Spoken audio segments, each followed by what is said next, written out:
আল্লাহর হাবিবের সুন্নতের বাইরে, তরিকার বাইরে, শরীয়তের বাইরে মুক্তির পথ নাই, আল্লাহ পর্যন্ত পৌঁছার পথ নাই।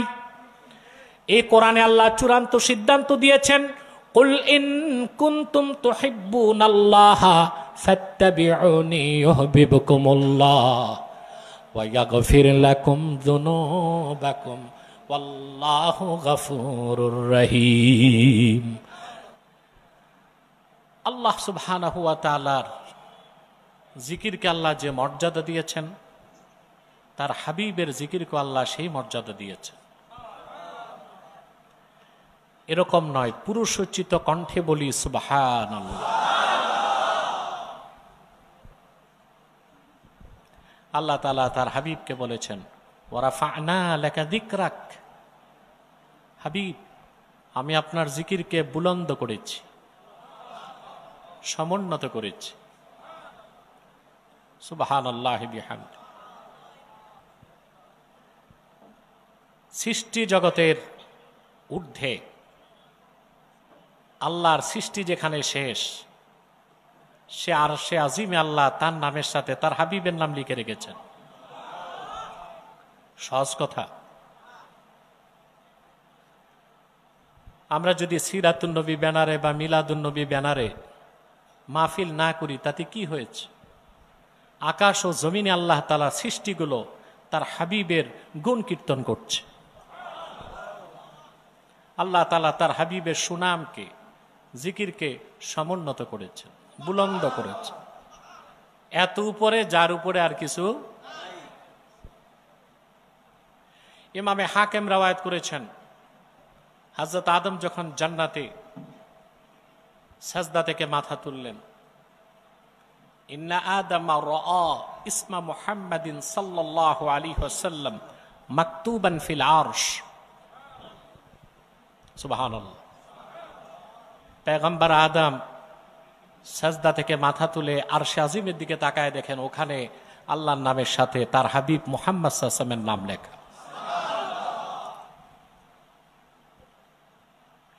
শুধু তাই নয়, আল্লাহর হাবিবের ইরশাদ করেছেন, শেখ আব্দুল হক মুহাদ্দিস দেহলভী রাহমাতুল্লাহি আলাইহি বর্ণনা করেছেন, আল্লাহর হাবিব ইরশাদ করেছেন, মান যাকারানি ফাকাদ যাকারাল্লাহ, যে আমার জিকির করলো সে যেন আল্লাহর জিকির করলো। সুবহানাল্লাহ। জজবুল কুলুব ইলা দিয়ারিল মাহবুব কিতাবে শেখ আব্দুল হক মুহাদ্দিস দেহলভী রাহমাতুল্লাহ সহিহ সনদে এ হাদিস বর্ণনা করেছেন। ভিন্ন শব্দে কয়েকটা হাদিস কিতাবুশ শিফাতেও হাফিজুল হাদিস মুজতাহিদ কাজী আয়াজ রাহমাতুল্লাহ বর্ণনা করেছেন। রাসূল করিম সাল্লাল্লাহু আলাইহি সাল্লামের গুণকীর্তন করলে আল্লাহ রাসূলও খুশি হন, আল্লাহও খুশি হন। হাসান বিন সাবিত রাদিয়াল্লাহু তাআলা আনহু মসজিদ নববীতে রাসূলুল্লাহ সাল্লাল্লাহু আলাইহি সাল্লাম মিম্বর বানিয়ে দিলেন তাকে। সেখানে দাঁড়িয়ে তিনি রাসূলুল্লাহর পক্ষে আশআর, কবিতা বলতেন। আল্লাহর হাবিব দোয়া করলেন, আল্লাহুম্মা আইয়িদহু বিরূহিল কুদুস, আয় আল্লাহ আমার প্রশংসায় কাফের মুশরিকদের জবাবে হাসান বিন সাবিত যখন কবিতা বলে, আশআর রচনা করে, কবিতা আবৃত্তি করে, নাত পড়ে, আল্লাহ তুমি হাসানকে জিবরিল দিয়ে সাহায্য করো। সুবহানাল্লাহি বিহামদিহি। আমার ভাইরা, তো এখানে আপনারা যারা হক আহলে সুন্নাত, তারা ঈদে মিলাদুন নবী সাল্লাল্লাহু আলাইহি ওয়াসাল্লাম ব্যানারে মাহফিল করে, প্রতিটা কাজই কোরআন সুন্নাহ দিয়ে প্রমাণিত। ওখানে যারা বেদাত খুঁজে, এটা তার নিজের সমস্যা। মারাদু আলান নেফাক, তার রোগ আছে। কি আছে? এই রোগের নাম কি? নেফাক। এই রোগের ওষুধ আমরা কোত্থেকে দিব? আমাদের কাছে এই রোগের ওষুধ নাই, আল্লাহ যদি হেদায়েত করেন।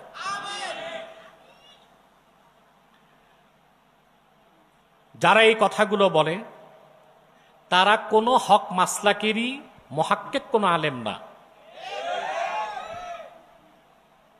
সমস্যা হচ্ছে পড়াশোনার অভাব, দার্সি কিতাবগুলো ঠিক মতো পড়ে না, অন্য কিতাবগুলো যে পড়বে সে সময়ই তো নাই।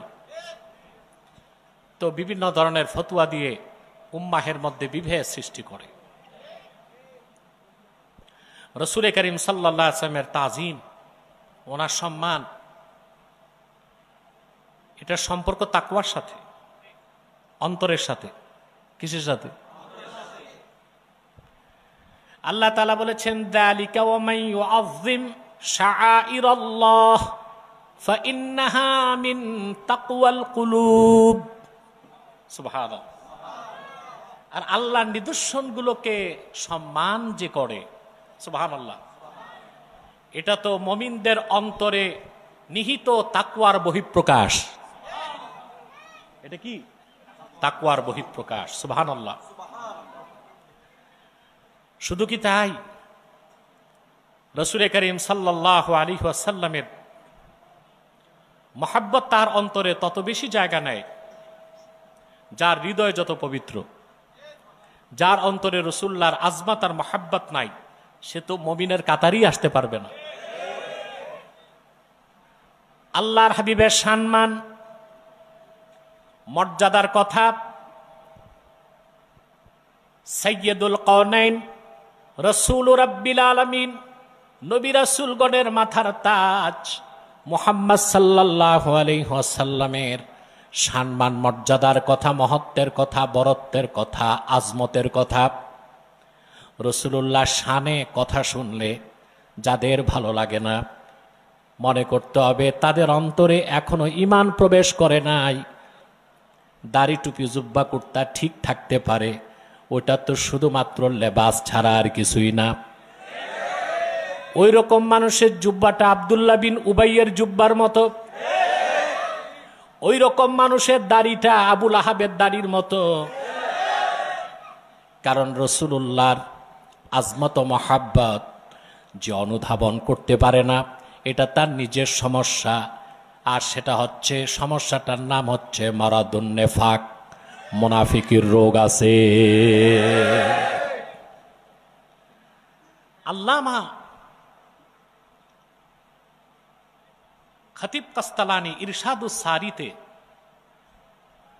সালাসুন মান কুন্না ফিহি ওয়াজাদা হালাওয়াতাল ঈমান, বুখারী শরীফের 25 নম্বর হাদিসের ব্যাখ্যায় লিখেছেন, রাসূলুল্লাহর মহব্বতের কথা, আজমতের কথা যার ভালো লাগে না, সে হচ্ছে কাল মারিদিস সাফরাউই, জন্ডিস রোগীর মতো। কিসের মতো? জন্ডিস আক্রান্ত রোগী মানুষ, ওর কাছে কি ভালো ভালো পোলাও গোশত কোরমা ভালো লাগবে? তো সমস্যা কি পোলাও গোশত কোরমা না তার সমস্যা? মাহাব্বতে রাসূল, আজমাতে রাসূল, রাফআতে রাসূলের কথা শুনলে কোন ব্যক্তির মধ্যে যদি আবেগ জাগ্রত না হয়, ভাবাবেগে পরিবর্তন না আসে, বুঝতে হবে সে হচ্ছে কামারিদিস সাফরাউই, জন্ডিস রোগীর মতো। সে হচ্ছে একটা রোগী, তবে তার রোগটা জন্ডিস না, ওই রোগের নাম হচ্ছে নেফাক, মুনাফিক। কি? মুনাফিকদেরকে আল্লাহ তাআলা মুমিন বলে স্বীকৃতি দেন নাই। আল্লাহ রাব্বুল আলামিন বলেন, ওয়া মিনান নাসি মান ইয়াকুলু আমান্না বিল্লাহি ওয়া বিল ইয়াউমিল আখিরি ওয়া মা হুম বিমুমিনিন। মানুষের মধ্যে এমন কিছু ভাগ্য বিপন্ন মানুষ আছে যারা বলে আমরা মহান আল্লাহর উপর ঈমান এনেছি, আখিরাতকে বিশ্বাস করি, আল্লাহ বলেন আমি বলছি, তারা মুমিন নয়। সমস্যা আছে ঈমানে। কি আছে? মাহাব্বাতু রাসূলিল্লাহ আমরুম মিন উমুরিল ঈমান আল্লাযী লা ইয়াতিম্মুল ঈমানু ইল্লা বিহি, আল্লাযী লা ইয়াতিম্মুল ঈমানু ইল্লা বিহা। রাসূলুল্লাহর মাহাব্বত, ওনার আজমত হৃদয়ে লালন করা, এটা ঈমানের অংশ। এটা ছাড়া ঈমান পরিপূর্ণ হতে পারে না। পারে? আমার ভাইয়েরা, আল্লাহ রাব্বুল আলামিন সূরা তাওবাতে স্পষ্ট করে দিয়েছেন। সুবহানাল্লাহ, আমার সাথে পড়েন। আউযু বিল্লাহি মিনাশ শাইতানির রাজীম, বিসমিল্লাহির রহমানির রহিম। قل إن كان آباؤكم وأبناؤكم وإخوانكم وأزواجكم وعشيرتكم وأموال اقترفتموها وتجارة تخشون كسادها ومساكن ترضونها أحب إليكم من الله ورسوله وجهاد في سبيله فتربصوا حتى يأتي الله بأمره والله لا يهدي القوم الفاسقين। আল্লাহ বলেন, প্রিয় হাবিব মুহাম্মদ সাল্লাল্লাহু আলাইহি সাল্লাম, আমার পক্ষ থেকে চূড়ান্ত সিদ্ধান্ত জানিয়ে দিন। ইন কানা আবাউকুম ওয়া আবনাউকুম ওয়া ইখওয়ানুকুম ওয়া আজওয়াজুকুম ওয়া আশীরাতুকুম, যদি তোমাদের পিতাগণ, তোমাদের সন্তানগণ, তোমাদের ভাইগণ, তোমাদের স্ত্রীগণ, তোমাদের প্রতিবেশীগণ, ঘনিষ্ঠজন যারা, ওয়া আমওয়ালুন ইকতারাফতুমুহা, আর তোমাদের অর্জিত সম্পদ, ওয়া তিজারাতুন তাকশাউনা কাসাদাহা, আর সেই ব্যবসা, যে ব্যবসার মন্দাকে তোমরা ভয় পাও, ওয়া মাসাকিনু তারদাউনাহা, আর তোমাদের সে আবাস গৃহসমূহ যেগুলোকে তোমরা প্রচণ্ড পছন্দ করো, ভালোবাসো। আহাব্বা ইলাইকুম মিনাল্লাহি ওয়া রাসূলিহি ওয়া জিহাদিন ফি সাবিলিহি, যদি এই সব জিনিসগুলো, এসব কিছু আল্লাহ এবং আল্লাহর হাবিব মুহাম্মদ সাল্লাল্লাহু আলাইহি সাল্লাম এবং জিহাদ ফি সাবিলিল্লাহর চেয়ে প্রিয় হয় তোমাদের কাছে, ফাতারাব্বাসু আই ইনতাজিরু, ফাতারাব্বাসু ইনতাজিরু, অপেক্ষা করো, হাত্তা ইয়াতি আল্লাহু বিআমরিহি, আল্লাহ তার পক্ষ থেকে সিদ্ধান্ত নিয়ে উপস্থিত হবার অপেক্ষা করো। তার মানে আল্লাহর পক্ষ থেকে বিপর্যয়, শাস্তি, ধ্বংস, জিল্লাত তোমাদেরকে গ্রাস করবে যদি এসব কিছুর চেয়ে আল্লাহ মুহাম্মদ সাল্লাল্লাহু আলাইহি সাল্লাম এবং জিহাদ ফি সাবিলিল্লাহ তোমাদের কাছে অধিক প্রিয় না হয়। সুবহানাল্লাহ বলবেন না? তাফসীরুল কুরতুবীতে ইমামে কুরতুবী আয়াতের ব্যাখ্যা করতে যে খুব সুন্দর কথা লিখেছেন। কুরতুবী লেখেন, আল্লাহ সুবহানাহু ওয়া তাআলা তার হাবিব মুহাম্মদ সাল্লাল্লাহু আলাইহি ওয়াসাল্লামকে 13 বছর মক্কায় দাওয়াত দেওয়ার পরে মদিনা মুনাওয়ারায় হিজরতের নির্দেশ করেছেন, ঠিক না ভাই? আমরা তো জানি, ঠিক না? কুরতুবী লেখেন, لما أمر رسول الله صلى الله عليه وسلم بالهجرة من مكة المكرمة إلى المدينة المنورة جعل الرجل يقول لأبيه والأب لابنه والأخ لأخيه والرجل لزوجته إنا قد أمرنا بالهجرة سبحان الله। আরে ভাই, টের পাও নাই আল্লাহ কি বলছেন? সহজ কথা না। কুরতুবী লেখেন এই আয়াতের তাফসীর করতে যে আল্লাহ যখন তার হাবিব মুহাম্মদ সাল্লাল্লাহু আলাইহি ওয়াসাল্লামের মাধ্যমে হুকুম করলেন হিজরত করো, মক্কা থেকে হিজরত করে মদিনাতুল মুনাওয়ারায় মুমিনদেরকে নির্দেশ করলেন চলে যাওয়ার। দেখা গেল একই ঘরে পিতা মুসলমান, সন্তান কাফের, স্বামী মুমিন, স্ত্রী কাফের, আপন ভাই একই ঘরে থাকে, একজন কাফের আর একজন মুশরিক। হিজরত করার মানে হচ্ছে ছেলে বাপকে ছেড়ে দিবে, স্বামী স্ত্রীকে ছেড়ে দিবে, ভাই ভাইকে ছেড়ে দিবে, আল্লাহর নির্দেশ মেনে হিজরত করে মক্কা থেকে মদিনাতুল মুনাওয়ারায় চলে যেতে হবে। এখন পিতা তার সন্তান, সন্তান তার পিতা, ভাই তার ভাইকে, স্বামী তার স্ত্রীকে বলতে লাগলো যে এখন তো হিজরত করতে হবে, আর তো সম্পর্ক রাখা যাবে না, মক্কা মুকাররমা থেকে চলে যেতে হবে মদিনাতুল মুনাওয়ারাত। ফামিনহুম মান তাসারআ লিযালিক ওয়া মিনহুম মান আবা আন ইউহাজিরা। প্রথম চান্সে জলিলুল কদর সাহাবী যারা কামিল ইমানদার, সব ভাই বোন আত্মীয় স্বজন পিতা সব ছেড়ে হিজরত করে বাড়ি ঘর সম্পদ সব ছেড়ে মদিনাতুল মুনাওয়ারায় চলে গেল। আর কিছু মানুষ দেরি করতে লাগলো। নিজে ব্যক্তি হিসেবে মুমিন ছিলেন, বাপ কাফের, বাপকে ছাড়বেন কেমনে চিন্তা করতেছেন। স্বামী চিন্তা করতেছেন আমার স্ত্রী তো মুশরিকা কাফের, কেমনে বাদ দেই, হিজরত করলে তো বাদ দিতে হবে। ভাই চিন্তা করতেছে ভাইকে কেমনে বাদ দেই। যাদের দামি দামি বাড়িঘর ছিল তারা চিন্তা করতেছে বাড়িঘরগুলো ফেলে যাব কই।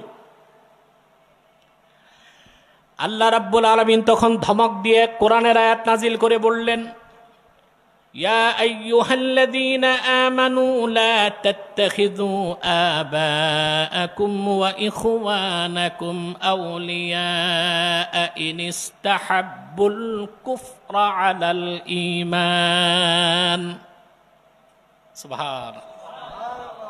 আল্লাহ আয়াত নাজিল করে বললেন, হে বান্দারগণ যারা ঈমান এনেছো, তোমরা তোমাদের পিতাদেরকে সন্তানদেরকে বন্ধুরূপে গ্রহণ করো না, আপন মনে করো না, যদি তারা ঈমানের উপর কুফরকে প্রাধান্য দেয়।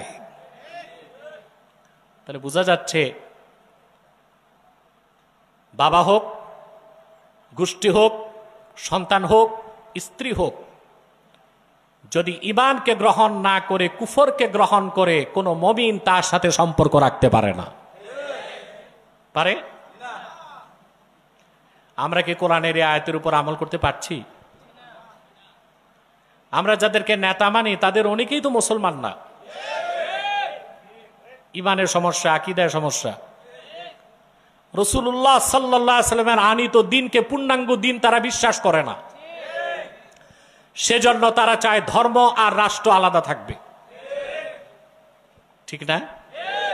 এর মানে হচ্ছে আল্লাহ রসুলের শরীয়ত যে পরিপূর্ণ পূর্ণাঙ্গ, ব্যক্তি জীবন, সমাজ জীবন, রাষ্ট্র জীবন, শিক্ষা জীবন, সাংস্কৃতিক জীবন, ইহকালীন কল্যাণ, পরকালীন মুক্তির জন্য সকল ক্ষেত্রে রাসূলুল্লাহ সাল্লাল্লাহু আলাইহি ওয়াসাল্লাম যে শরীয়ত এনেছেন তা যে পরিপূর্ণ, এই বিশ্বাস যার আছে সে ধর্ম আর রাষ্ট্রকে আলাদা করতে পারে না।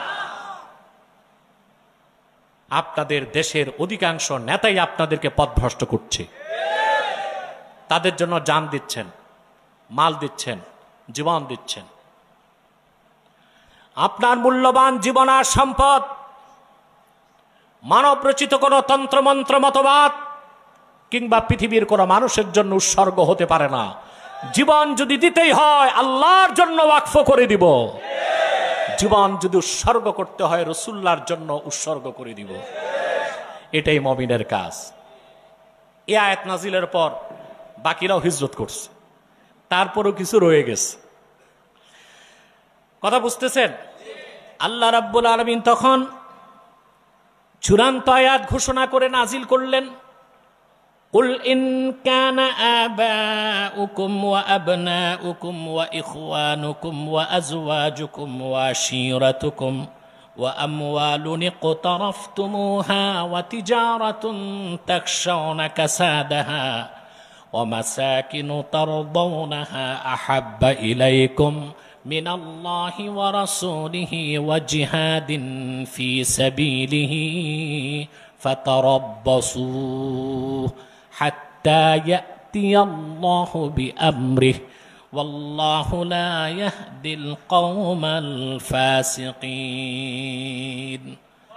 আল্লাহ চূড়ান্ত ঘোষণা করলেন, মুহাম্মদ সাল্লাল্লাহু আলাইহি সাল্লাম আপনি বলে দিন, যদি তোমাদের পিতাগণ, তোমাদের সন্তানগণ, তোমাদের ভাইগণ, তোমাদের স্ত্রীগণ, তোমাদের প্রতিবেশীগণ, তোমাদের ব্যবসা, তোমাদের অর্জিত সম্পদ, তোমাদের বাড়িঘর, এ সব কিছুর চেয়ে যদি আল্লাহ তার রাসূল অধিক প্রিয় না হয়, আল্লাহ পরে ঘোষণা করছেন, তাহলে তোমরা মুমিন না ফাসেক। ফাসিকুন এখানে গুনাহগার অর্থে না, ফাসিকুন মানে খারিজুন মিনাল হক, সত্য থেকে বিচ্যুত। আল্লাহ তাদেরকে মুসলিম বলে স্বীকৃতি দেন নাই। কথা বুঝতেছেন ভাই? তাহলে জীবনের চেয়ে বেশি ভালোবাসা থাকতে হবে আল্লাহর জন্যে, আল্লাহর হাবিব মুহাম্মদ সাল্লাল্লাহু আলাইহি সাল্লামের জন্য, ঠিক কিনা বলেন? এছাড়া মুমিন হবার কোনো সুযোগ নাই, কোনো সুযোগ নাই। আমার ভাইয়েরা, যতক্ষণ পর্যন্ত কোনো ব্যক্তি তার জীবনের চেয়েও বেশি আল্লাহকে ও তার হাবিবকে ভালো না বাসতে পারবে, মুমিন দাবি করার কোনো অধিকার তার নাই।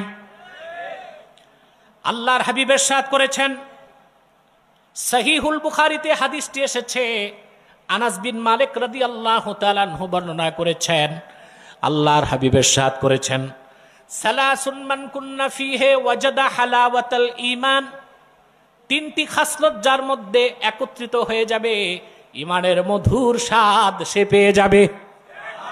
কটা খাসলত?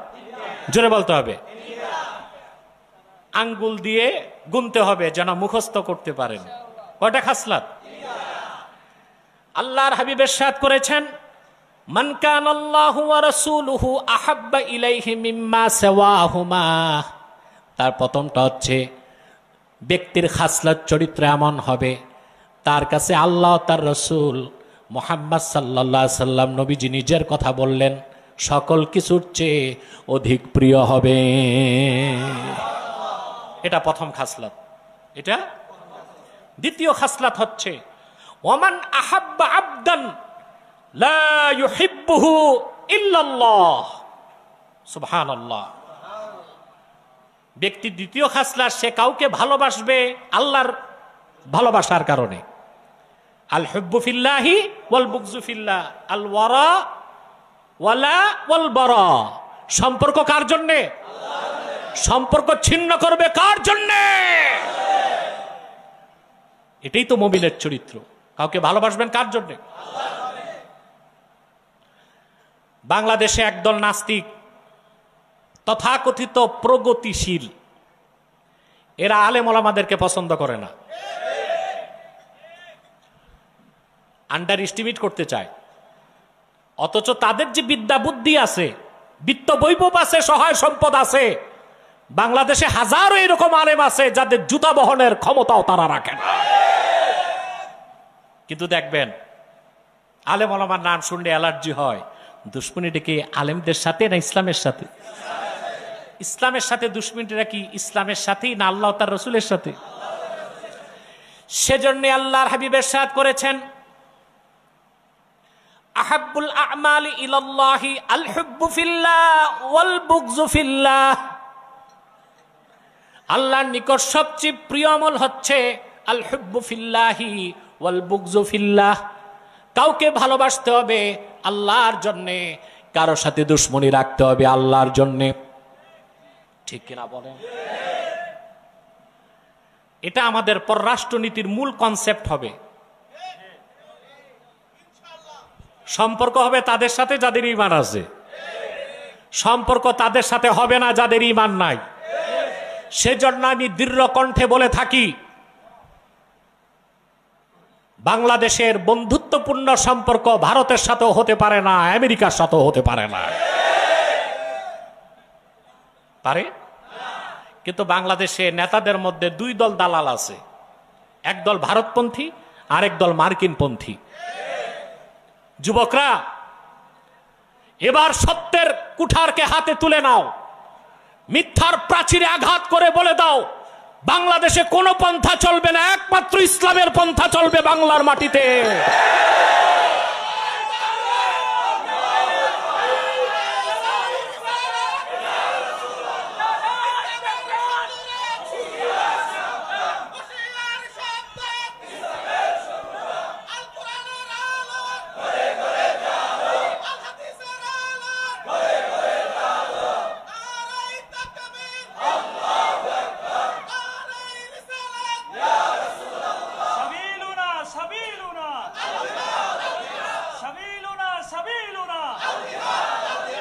প্রিয় বন্ধুগণ, প্রিয় বন্ধুগণ, বাংলাদেশে বিপ্লব হয় নাই, এটা অভ্যুত্থান হয়েছে। বড় আফসোস, অভ্যুত্থান আর বিপ্লবের পার্থক্য আমরা অনেকে বুঝি না। কোন একটি সিস্টেমকে ঠিক রেখে সরকার পরিবর্তন করাটা অভ্যুত্থান, কিন্তু পুরনো সিস্টেমকে চুরমার করে নতুন ব্যবস্থার উপর রাষ্ট্র গঠন করা হচ্ছে বিপ্লব। আমাদের সিস্টেম চেঞ্জ হয়েছে, সেট আপ চেঞ্জ হয়েছে। কি চেঞ্জ হয়েছে? সিস্টেম। এখন কি চুরি হয়? দুর্নীতি, লুটপাট কমে গেছে না বেড়েই গেছে?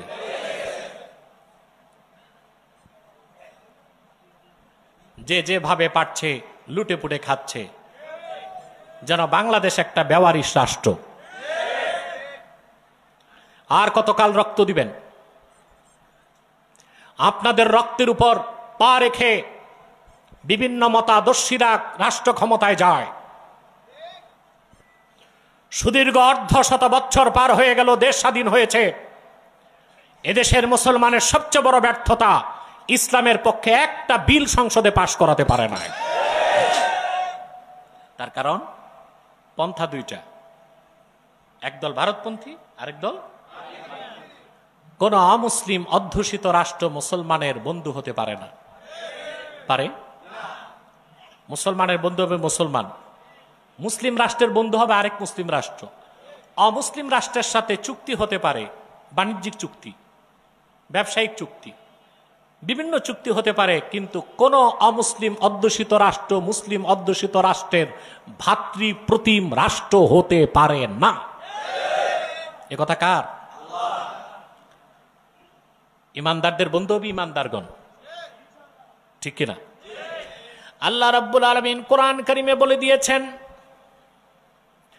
ইন্নামা ওয়ালিয়্যুকুমুল্লাহু ওয়া রাসূলুহু ওয়াল্লাযীনা আমানুল্লাযীনা ইউকীমুনাস সালাতা ওয়া ইউ'তুনাজ যাকাতা ওয়া হুম রাকিউন ومن يتولى الله ورسوله والذين آمنوا فإن حزب الله هم الغالبون। কার কথা?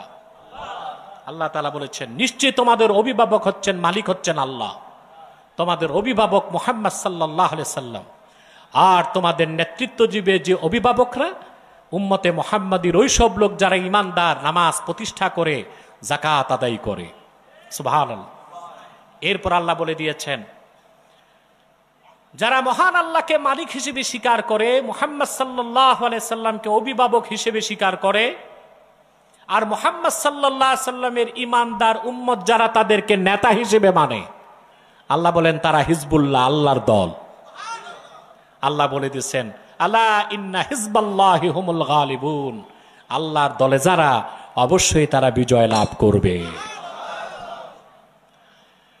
আল্লাহ রাব্বুল আলামিনের এই কথাটি মহাসত্যের সর্বোচ্চ মানদণ্ডে উত্তীর্ণ। বাস্তবতার নিরিখে লক্ষ্য করে দেখেন, আল্লাহর হাবিব নূর নবীজি মুহাম্মদ সাল্লাল্লাহু আলাইহি সাল্লাম সুদীর্ঘ ১৫০০ বছর আগে পরিপূর্ণ জীবন বিধান দিন ইসলাম রেখে যাবার পর আজ পর্যন্ত পৃথিবীতে কোন ভূখণ্ডের কোন অমুসলিম সম্প্রদায় মুসলমানের বন্ধু হয় নাই। আজকেও কেউ হয়েছে? আজকে ২৩ মাস অতিক্রম হয়ে গেছে। এই পৃথিবীর সবচেয়ে নিকৃষ্ট সন্ত্রাসী রাষ্ট্র নামটা কি? এটাকে রাষ্ট্র বলে মানা যায় না। এটা হচ্ছে most terror state in the world, illegal state. এটা কোনো বৈধ রাষ্ট্র না, অবৈধ রাষ্ট্র এবং সন্ত্রাসী রাষ্ট্র। ২৩ মাসে ফিলিস্তিন ভূখণ্ডে প্রায় ৬৫,০০০ মুসলমানকে হত্যা করছে। জাতিসংঘ কই? কথা বলেন। জাতিসংঘে 57টি মুসলিম রাষ্ট্রই জাতিসংঘের সদস্যপদ পাইছে, কথা বলেন। কিন্তু 57টি মুসলিম রাষ্ট্র জাতিসংঘের সদস্যপদ পাওয়ার পরও তারা অমুসলিমদের নিয়ে যে সংঘ জাতিসংঘ, সেখান থেকে ফিলিস্তিনের মুসলমানের ভাগ্যের পরিবর্তন করতে পেরেছে? কারণ অমুসলিমরা কখনো মুসলমানের বন্ধু হয় না। আর জাতিসংঘকে আমি বলে থাকি, এটা হচ্ছে আমেরিকার একটা জুয়া খেলার ঘর। এটা খ্রিস্টানদের ক্লাব, খ্রিস্টানদের এখানে ওরাই লুটপাট করে, ওরাই সন্ত্রাসী কাজ করে, ওরাই দেশে দেশে যুদ্ধ লাগায়, বুঝলেন? ওরাই সাপ পাঠায় ছবল দিতে, আবার ওরাই ওজা পাঠায় বিষ্টা বাইতে। ছবল দিতে ওরাই সাপ পাঠায়, আবার বিষ্টা বাইতে ওজা ওরাই পাঠায়। মনে রাখবেন মুসলমান, কিয়ামত তক জাতিসংঘ ফিলিস্তিন সমস্যার সমাধান করতে পারবে না। যদি এই পৃথিবীর 57টি মুসলিম রাষ্ট্রের সকল মুসলিম রাষ্ট্র ঐক্যবদ্ধ হয়ে জাতিসংঘের কপালে থুতু নিক্ষেপ করে এক একটি মুসলিম রাষ্ট্র থেকে 1 লক্ষ করে মুসলিম ফোর্স যদি নির্বাচিত করে, 57টি মুসলিম রাষ্ট্রের সম্মিলিত সেনাবাহিনী 50 লক্ষের অধিক হয়, এর সামনে দাঁড়াবার মতো পরাশক্তি পৃথিবীতে নাই। ফিলিস্তিন স্বাধীন করতে কয়দিন লাগবে? 24 ঘন্টা লাগবে।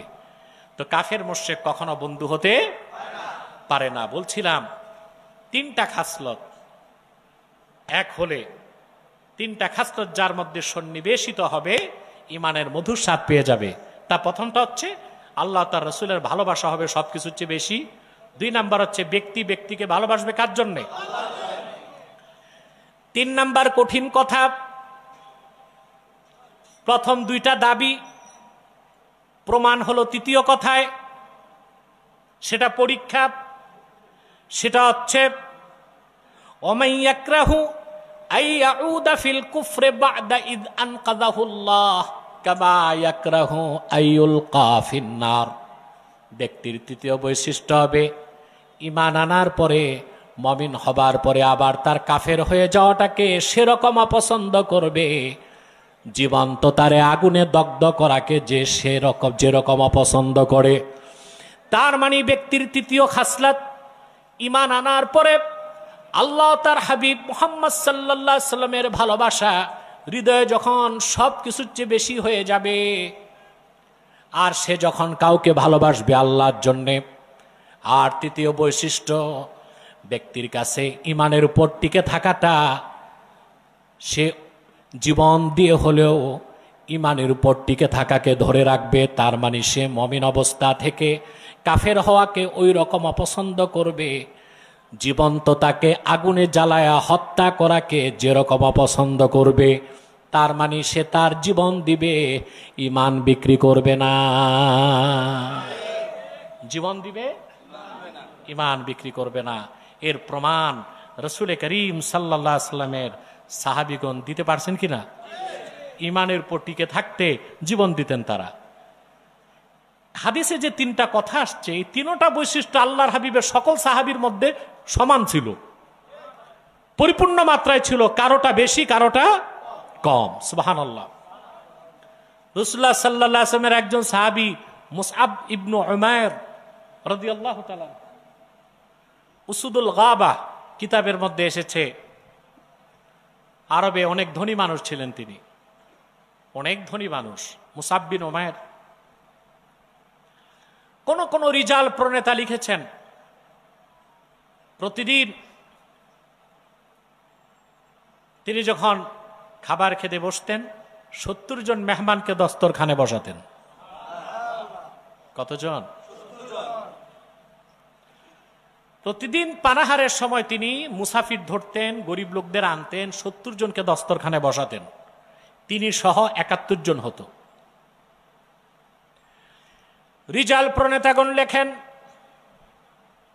70 জন নিয়ে পানাহার করতেন, প্রতিটি মানুষকে খাবার পরিবেশন করতেন সোনার উপর বাটিতে। পানাহার যখন শেষ হয়ে যেত, মুসআব বিন উমাইর বাটি ঘটি ফেরত নিতেন না, সোনার রূপার বাটিগুলো সব মেহমানকে হাদিয়া করে দিতেন।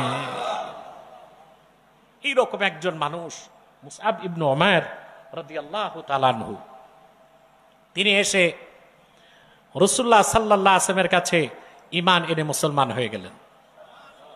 আহা, মুসলমান হওয়ার পর প্রথম যুদ্ধে গেলেন বদরে। কোথায়? ঘুমটুম নাই তো? সজাগ আছেন?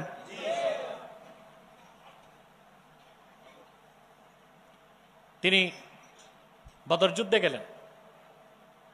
বদর যুদ্ধে মুসআব বিন উমাইরেরই আপন ভাই আমের বিন উমাইর বন্দী হলো। সাহাবা একরাম তার হাত পা বেঁধে ফেলছেন। সে পরিচয় দিল, আমি তোমাদের সম্মানিত সাহাবী মুসআব বিন উমাইরের ভাই। এটা শুনে সাহাবা একরাম খাতির করছেন, তার হাতের বাঁধনগুলো ঢিলা করে দিয়েছেন। সকালবেলা যখন মুসআব বিন উমাইরকে বলা হলো, তোমার ভাই বদর যুদ্ধে বন্দী হয়েছেন, তোমার পরিচয় পেয়ে আমরা তার হাতের বাঁধন ঢিলা করে দিছি। মুসআব বিন উমাইর বললেন, আল্লাহর হাবিব মুহাম্মদ সাল্লাল্লাহু আলাইহি সাল্লামের বিরুদ্ধে যে অস্ত্র ধরতে পারে ওই রকম কুলাঙ্গার আমি মুসআব বিন উমাইরের ভাই হতে পারে না।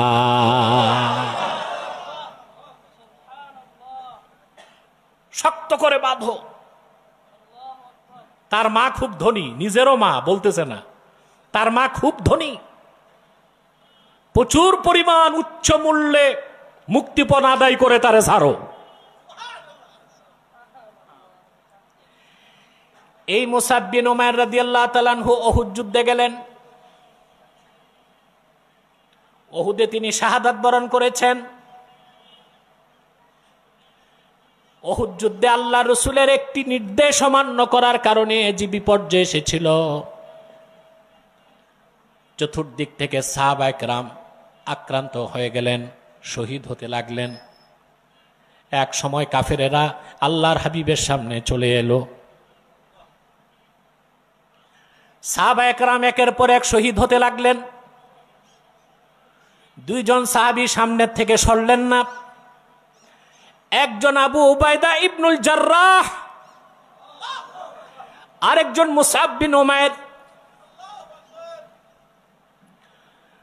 এক সময় মুসআব বিন উমাইর কাফেরদের তীরের আঘাতে শহীদ হয়ে গেলেন।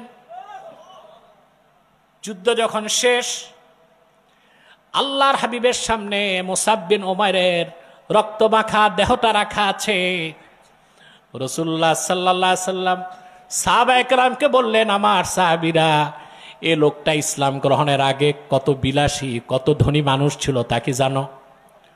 ওয়ালাকাদ রাআইতুহু ওয়া আলাইহি বুরদান লা তুরাফু কিমাতুহুমা ওয়া ইন্না শিরাকান আলাইহি মিন যাহাবিন।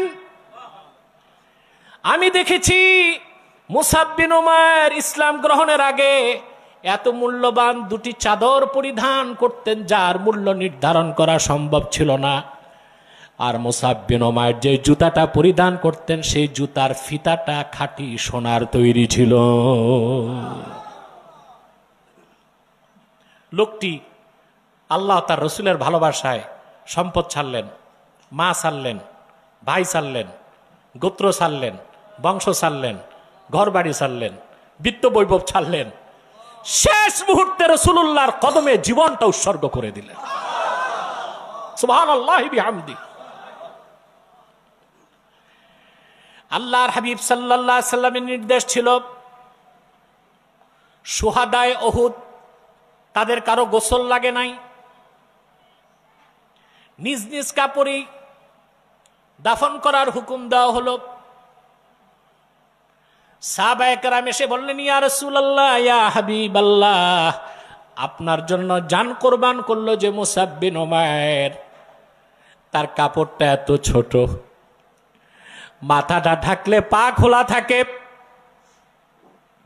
পা ঢাকলে মাথা খোলা থাকে।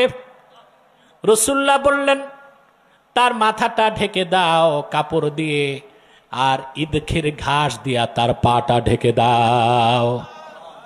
মুসআব বিন উমাইরের এই কারণে এই বৈশিষ্ট্যের কারণে আল্লাহ খুশি হয়ে কোরআনে আয়াত নাজিল করে দিলেন, فَأَمَّا مَنْ طَغَى وَآثَرَ الْحَيَاةَ الدُّنْيَا فَإِنَّ الْجَحِيمَ هِيَ الْمَأْوَى وَأَمَّا مَنْ خَافَ مَقَامَ رَبِّهِ وَنَهَى النَّفْسَ عَنِ الْهَوَى فَإِنَّ الْجَنَّةَ هِيَ الْمَأْوَى।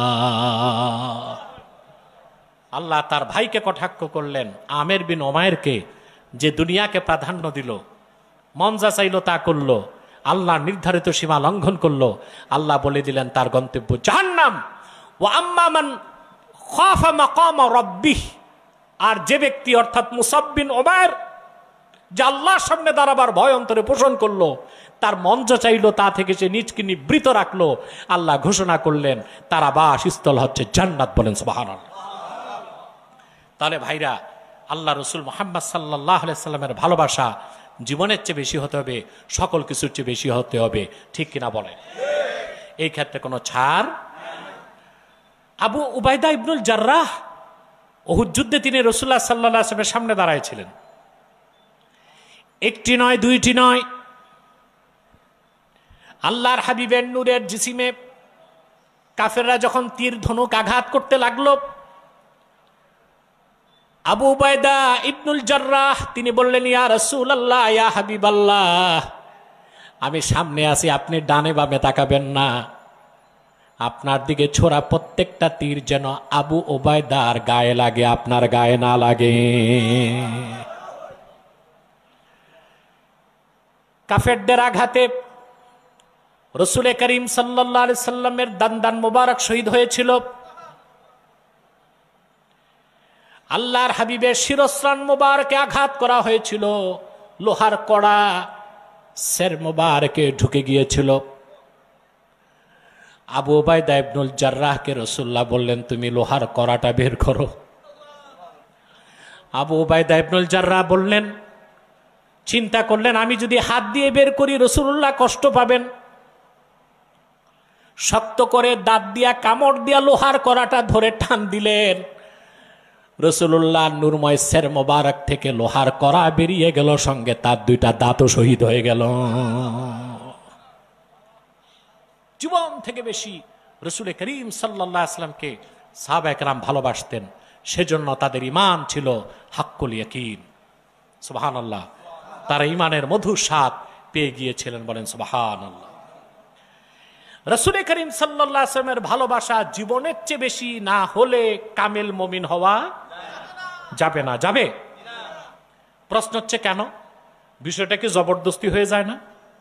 কথা বলেন। আল্লাহকেও তার রাসূলকে জীবনের চেয়ে বেশি ভালোবাসবো কেন? বিষয়টা তো অনৈচ্ছিক। এটা জবাব মুহাদ্দিসগণ দিয়েছেন, আসবাবুল মাহাব্বাতি আরবা, ভালোবাসার কারণ হয় চারটা। কয়টা? তার প্রথমটি হচ্ছে জামাল, বাহ্যিক সৌন্দর্য। আল্লাহু আকবার। পূর্বের কোন পয়গম্বরের চেহারা দেখে কেউ মুসলমান হয় নাই। ১৫০০ বছর আগে হুনাইন যুদ্ধে উসমান বিন সাইবা ইবনে উসমান রাসূলুল্লাহ সাল্লাল্লাহু আলাইহি ওয়াসাল্লামের নূরের চেহারা মোবারক দেখে মুসলমান হয়ে গেছে। ইবনুল কাইয়্যিম জাওজি জাদুল মাআদে উল্লেখ করেছেন, সাইবা ইবনে উসমান নিজেই বলেছেন, হুনাইন যুদ্ধে যখন মুসলমানরা চতুর্দিক ছড়ায় গেল, আমি অপেক্ষায় ছিলাম আল্লাহর হাবিবকে কিভাবে শহীদ করা যায়। অস্ত্র নিয়ে কাছে চলে আসলাম। যখনই আল্লাহর হাবিবের নূরের চেহারা মোবারকের দিকে তাকালাম, আমার হাত থেকে কাঁপতে কাঁপতে অস্ত্রটা পড়ে গেল। আমি দৌড়ায় যে রাসূলুল্লাহর হাতে হাত রেখে মুসলমান হয়ে গেলাম। এত সৌন্দর্য আল্লাহ তার হাবিবকে দান করেছিলেন। সুবহানাল্লাহ। তা ভাষায় প্রকাশ করা যাবে? কথা বলে না। আব্দুর রাজ্জাক বিশুদ্ধ সনদে কিছু হাদিস রওয়ায়াত করেছেন, যা জুজউল মাফকুদে এসেছে। কিছু মৌলবী সাহেব বলতে পারে জুজুল মাফকুদের সনদ কি? সনদ আছে, যেটা দুবাই ইসলামী বিশ্ববিদ্যালয়ের হাদিস ডিপার্টমেন্টের চেয়ারম্যান আদ-দাক্তুর মুহাম্মদ ঈসা ইবনু আব্দুল্লাহ মানে তিনি জুজুল মাফকুদের একেবারে নুসখা, কলমি নুসখা সংরক্ষণ করেছেন, যেটা আব্দুর রাজ্জাকেরই সংকলন। বরং হাদিসগুলো বিভিন্ন সূত্রে বিভিন্ন তুরুকে রওয়ায়াত হয়েছে, বলেন সুবহানাল্লাহ। অতএব এখানে কিলোকাল করার বা ইশকাল করার কোনো সুযোগ নাই। রাসূল করিম সাল্লাল্লাহু আলাইহি ওয়াসাল্লামের সৌন্দর্য বর্ণনা করার মতো কোনো শব্দ নাই। আল্লাহর হাবিবের সৌন্দর্য বর্ণনার কোনো শব্দ সাহাবায়ে কেরাম পেতেন না। সেজন্য নূর নবীজির জামাল বা সৌন্দর্যের বর্ণনা কিভাবে দিতেন তারা শোনেন। আন আবি হুরায়রা রাদিয়াল্লাহু তাআলা আনহু আন্নাহু قال মা রাআইতু আহসানা মির রাসূলিল্লাহি সাল্লাল্লাহু আলাইহি ওয়াসাল্লাম কাআন্না আশ-শামসা তাজরি বাইনা আইনাইহি। আল্লাহ রসুল মুহাম্মদ সাল্লাল্লাহু আলাইহি সাল্লামের মতো সুন্দর কোন মানুষ আমি কোনোদিন দেখি নাই। রসুল্লাহ দিনের বেলা তাকায় থাকলে মনে হতো না দুই চোখের মাঝখান দিয়া সূর্য যাচ্ছে। আল্লাহু আকবার। সাহাবায়ে কেরাম রাসূলুল্লাহর সৌন্দর্য বর্ণনার কোনো শব্দ পায় নাই। সুবহানাল্লাহ। হযরত আব্দুল্লাহ বিন আব্বাস রাদিয়াল্লাহু তাআলা আনহুমা এই সবগুলো হাদিসের তাখরিজ এবং হুকমুল হাদিস আমার কাছে আছে। জনগণ তো বুঝবে না, জনগণের কাছে তো এগুলো বলে লাভ নাই। উলামায়ে কেরাম যারা এই হাদিসের সনদগুলো চান এবং হুকমুল হাদিস কি তা চান, আমার কাছে সব লিখিত আছে, আলহামদুলিল্লাহ দেওয়া যাবে আপনাদেরকে। কথা বুঝতেছেন? আব্দুল্লাহ ইবনে আব্বাস রাদিয়াল্লাহু তাআলা আনহুমা রাসূলুল্লাহর সৌন্দর্য বর্ণনা করতে যে তিনি হাদিস রওয়ায়াত করেছেন। সাইয়েদনা আব্দুল্লাহ বিন আব্বাস রাদিয়াল্লাহু তাআলা আনহুমা বর্ণনা করেন, লাম ইয়াকুন লিরাসূলিল্লাহি সাল্লাল্লাহু আলাইহি ওয়াসাল্লাম জিল্লুন ওয়া লাম ইয়াকুম মা শামসিন কাত্তু ইল্লা গালাবা দাউহু দাউ আশ-শামস ওয়া লাম ইয়াকুম মা সিরাজিন কাত্তু ইল্লা গালাবা দাউহু দাউ আস-সিরাজ। আব্দুল্লাহ বিন আব্বাস বলেন, আল্লাহর রাসূল মুহাম্মদ সাল্লাল্লাহু আলাইহি সাল্লামের কোনো ছায়া ছিল না, কারণ ওনার সারা শরীরটাই নূরের ছিল। আল্লাহ রসুল মুহাম্মদ সাল্লাল্লাহু আলাইহি সাল্লাম দিনের বেলা যখন সূর্যের নিচে দাঁড়াতেন, রাসূলুল্লাহর জিসিমের নূর বা জ্যোতি সূর্যের আলোর উপর প্রভাব বিস্তার করত। রাতের বেলা তিনি যখন কোনো প্রদীপের সামনে দাঁড়াতেন, রাসূলুল্লাহর জিসিমের নূর প্রদীপের আলোর উপর প্রভাব বিস্তার করত।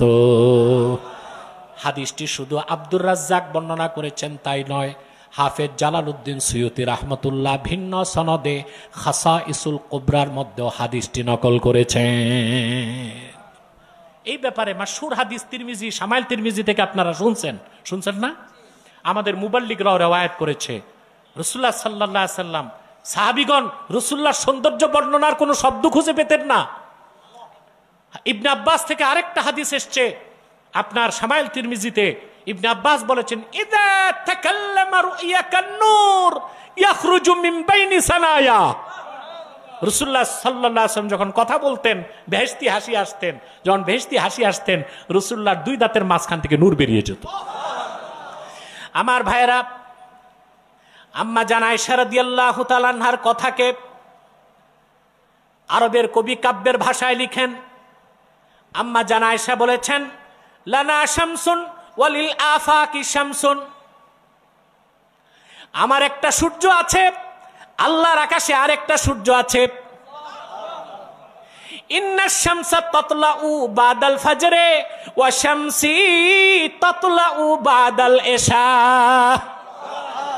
আল্লাহর আকাশে সূর্য উদিত হয় ফজর নামাজের পরে, আর আবার সূর্য মুহাম্মদ উদিত হন এশার পরে। আল্লাহু আকবার। খাসাইস কুবরায় ইমাম সুয়ুতি রাহমাতুল্লাহ আরেকটা হাদিস এনেছেন আম্মা জান আয়েশা থেকে। তিনি বলেছেন, জুলাইখার সঙ্গী সাথীরা ইউসুফের সৌন্দর্য দেখে আঙ্গুল কাটছে। এটা কি বড় কিছু হইল? কথা বলে না, আঙ্গুলি না কাটছে, সমস্যা কি? আম্মা জান আয়েশা বলেছেন, আল্লাহর কসম, জুলাইখার সঙ্গী সাথীগণ যদি মুহাম্মদ সাল্লাল্লাহু আলাইহি সাল্লামের নূরের কপালটা কপালের নূরের ঝলক একবার দেখতো, আঙ্গুল নয় আল্লাহর কসম তারা তাদের নিজ নিজ কলিজাগুলো কেটে টুকরা করে দিত। ভালোবাসার কারণ কয়টা? প্রথমটা কি? এই ছিল রাসূল করিম সাল্লাল্লাহু আলাইহি সাল্লামের জামালের কথা। সুবহানাল্লাহ। আসবাবুল মাহাব্বার দ্বিতীয় সাবাব হচ্ছে কামাল। একটা বাহ্যিক সৌন্দর্য, এটাকে বলে সুরাত, আভ্যন্তরীণ সৌন্দর্যকে বলা হয় সিরাত। সুবহানাল্লাহ। রাসূলুল্লাহ সাল্লাল্লাহু আলাইহি সাল্লামের কামাল, সিরাত কি রকম ছিল ভাষায় প্রকাশ করা যাবে? আমাদের ছাত্র মুবাল্লিক আব্দুর রহমান জাবির এই বিষয়ে কথা বলেছে, শুনেছেন আপনারা।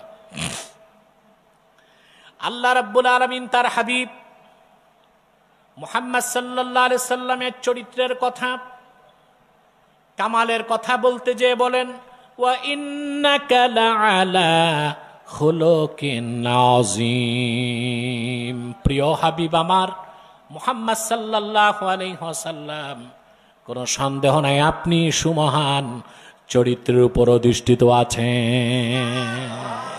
সুবহানাল্লাহ বলেন। রাসূলুল্লাহর চরিত্রকে আল্লাহ বলেছেন আযীম। কি বলেছেন? জোরে বলেন। আযীম এমন বড় জিনিস যা চিন্তা করার মতো মস্তিষ্ক নাই, লেখার মতো কলম নাই, ভাষায় প্রকাশ করার কোনো শব্দ নাই, যা মাপার মতো কোনো যন্ত্র নাই, এইরকম সুমহান জিনিসকে বলা হয় আযীম। কোরআন সাক্ষ্য দেয় আল্লাহ রাব্বুল আলামিন আপন কিতাব কোরআনকে বলেছেন আযীম। আল্লাহ নিজেকে বলেছেন আযীম, আল্লাহ তার আরশকে বলেছেন আযীম, আল্লাহ আপন হাবিবের চরিত্রকে বলেছেন ওয়া ইন্নাকা লাআলা খুলুকিন আযীম। এই যে আল্লাহ কোরআনে বলছেন, মুসলমান আদর্শ মানবে কার? মুহাম্মদ সাল্লাল্লাহু আলাইহি ওয়াসাল্লামের। কার? কোন মুসলমান যে আল্লাহকে বিশ্বাস করে মুহাম্মদ সাল্লাল্লাহু আলাইহি ওয়াসাল্লামের আদর্শ বাদ দিয়া পৃথিবীর কোন দার্শনিক, কোন নেতা, কোন বক্তা, প্রবক্তা, কোন দার্শনিক, কোন চিন্তাবিদ, কোন রাষ্ট্রনায়কের আদর্শ গ্রহণ করতে পারে না। কুরআনুল কারীমে আল্লাহ রাব্বুল আলামিন বলেন, লাকাদ কানা লাকুম ফি রাসূলিল্লাহি উসওয়াতুন হাসানাতুন লিমান কানা ইয়ারজুল্লাহা ওয়াল ইয়াওমাল আখিরা ওয়া যাকারাল্লাহা কাসীরা। আল্লাহ পাক বলেছেন, লাকাদ কানা লাকুম ফি রাসূলিল্লাহি উসওয়াতুন হাসানা, মুহাম্মদ সাল্লাল্লাহু আলাইহি সাল্লামের মধ্যেই রয়েছে তোমাদের জন্য সর্বোত্তম আদর্শ। কারণ রাসূলুল্লাহর চরিত্র ছিল সর্বোত্তম, ওনার আদর্শ সর্বোত্তম। যে ব্যক্তি আল্লাহকে চায়, আখিরাতকে বিশ্বাস করে, বেশি বেশি আল্লাহর জিকির করে, বলেন সুবহানাল্লাহ, সে আদর্শ খুঁজবে কই? মুহাম্মদ সাল্লাল্লাহু আলাইহি সাল্লামের মধ্যেই রয়েছে মুমিনদের জন্য সর্বোত্তম আদর্শ। যার চরিত্র যত উন্নত তার আদর্শ তত মহান। এই পৃথিবীতে কোন নেতা, কোন ব্যক্তি, কারো চরিত্রকে সার্টিফাইড করা হয় নাই। রাসূলুল্লাহর চরিত্রের কথা, সিরাতের কথা, ওনার কামালের কথাকে আল্লাহ সার্টিফাইড করেছেন নিজের ভাষায়, ওয়া ইন্নাকা লাআলা খুলুকিন আযীম। আমার আফসোস এই বাংলাদেশি মুসলমানদের জন্য, এরা রাসূলুল্লাহ সাল্লাল্লাহু আলাইহি ওয়াসাল্লামের আদর্শের অনুসরণ করে না, পশ্চিমাদের আদর্শ অনুসরণ করে। পোশাক আশাক, শিক্ষা, সংস্কৃতি সব পশ্চিমা ধাঁচে, খাওয়া দাওয়া, উঠা বসা সব পশ্চিমা ধাঁচে, ঠিক না? তো পশ্চিমাদের আদর্শ কি? আমি আগে বিভিন্ন লেকচারে বলেছি, তিনটি স্তম্ভের উপর পশ্চিমা আদর্শ দাঁড়ায় আছে।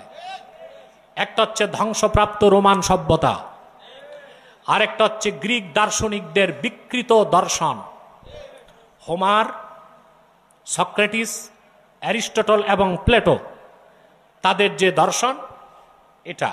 তৃতীয়টা হচ্ছে সোফিস্ট বা যুক্তিবাদীদের মন মস্তিষ্ক প্রসূত যুক্তি। এই তিনটা মিথ্যা স্তম্ভের উপর পশ্চিমা দুনিয়ার সভ্যতা দাঁড়ায় আছে।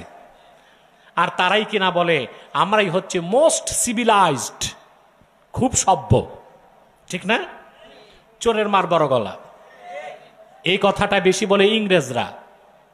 ইংরেজদের ইতিহাস দেখেন,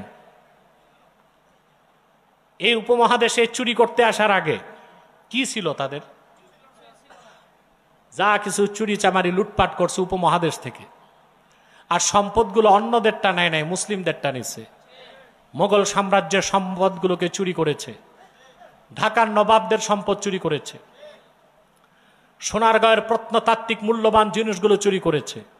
উপমহাদেশে অধিকাংশই মুসলিমদের সম্পদ চুরি করেছে। বর্তমান বাজার মূল্যে ইংরেজরা যা চুরি করেছে দক্ষিণ পূর্ব এশিয়া থেকে ঔপনিবেশিক যুগে, তার পরিমাণ হচ্ছে 43 ট্রিলিয়ন ডলার। ব্রিটেনকে একবার না 10 বার বিক্রি করলেও আমাদের থেকে যা চুরি করে নিয়ে গেছে ঋণ শোধ করতে পারবে না। চোরের জাতি বলে আমরাই হচ্ছে সিভিলাইজড নেশন, সভ্য জাতি।